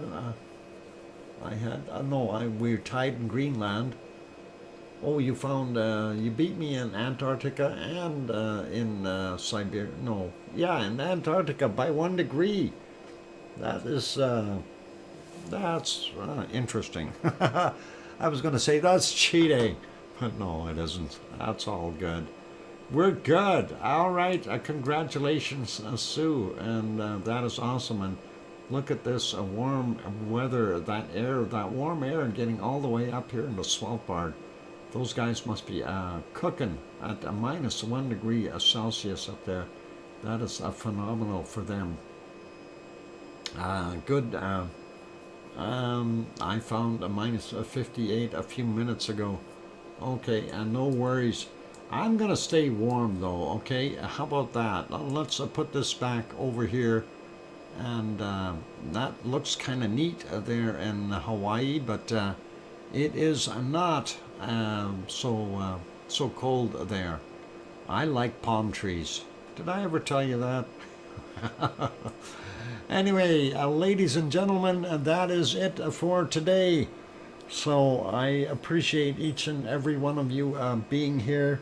I want to say a big thank you to our moderators, Arizona Snowman, Piggy, a C&D Boy, Gary, 24/7 Live, HZ Skies, as well as our wonderful Joseph Fields, Texas, and Lucas Snow. And thanks, moderators. Also, thank you very much, Sue, for your wonderful support with all the stuff you send in. And I want to say a big thank you to Oz and OneFish26. Oz gifted 1 membership, and OneFish26 gifted a 5-pack of memberships. But I only seen 1 new member show up there. So Oz, you're probably going to get your money back, and OneFish26, you're probably going to get yours adjusted because only 1 got it, and that's all good. And that should be it. And we didn't have any super chats today, so I'm not going to worry about that. And that's all good. And I just want to say a thank you to the entire Lava family for being here. And that is awesome. I'm going to go make my fish burger now. So be good, be kind, take care of yourselves. And thank you, everyone, for being here. Really, I do appreciate it, and do appreciate the support. And hopefully you'll all have a wonderful night or day or evening or morning, depending on where you are. So take care, everyone, and all the best. And thanks for being here. So the one biggest thing I always say to all of you, of course, is please, please tell your loved ones that you love them tonight, for tomorrow is never promised. I'm your host, DrFox2000, here in Edmonton, Alberta, Canada. I will see everyone tomorrow. Good night and take care. Oink, oink.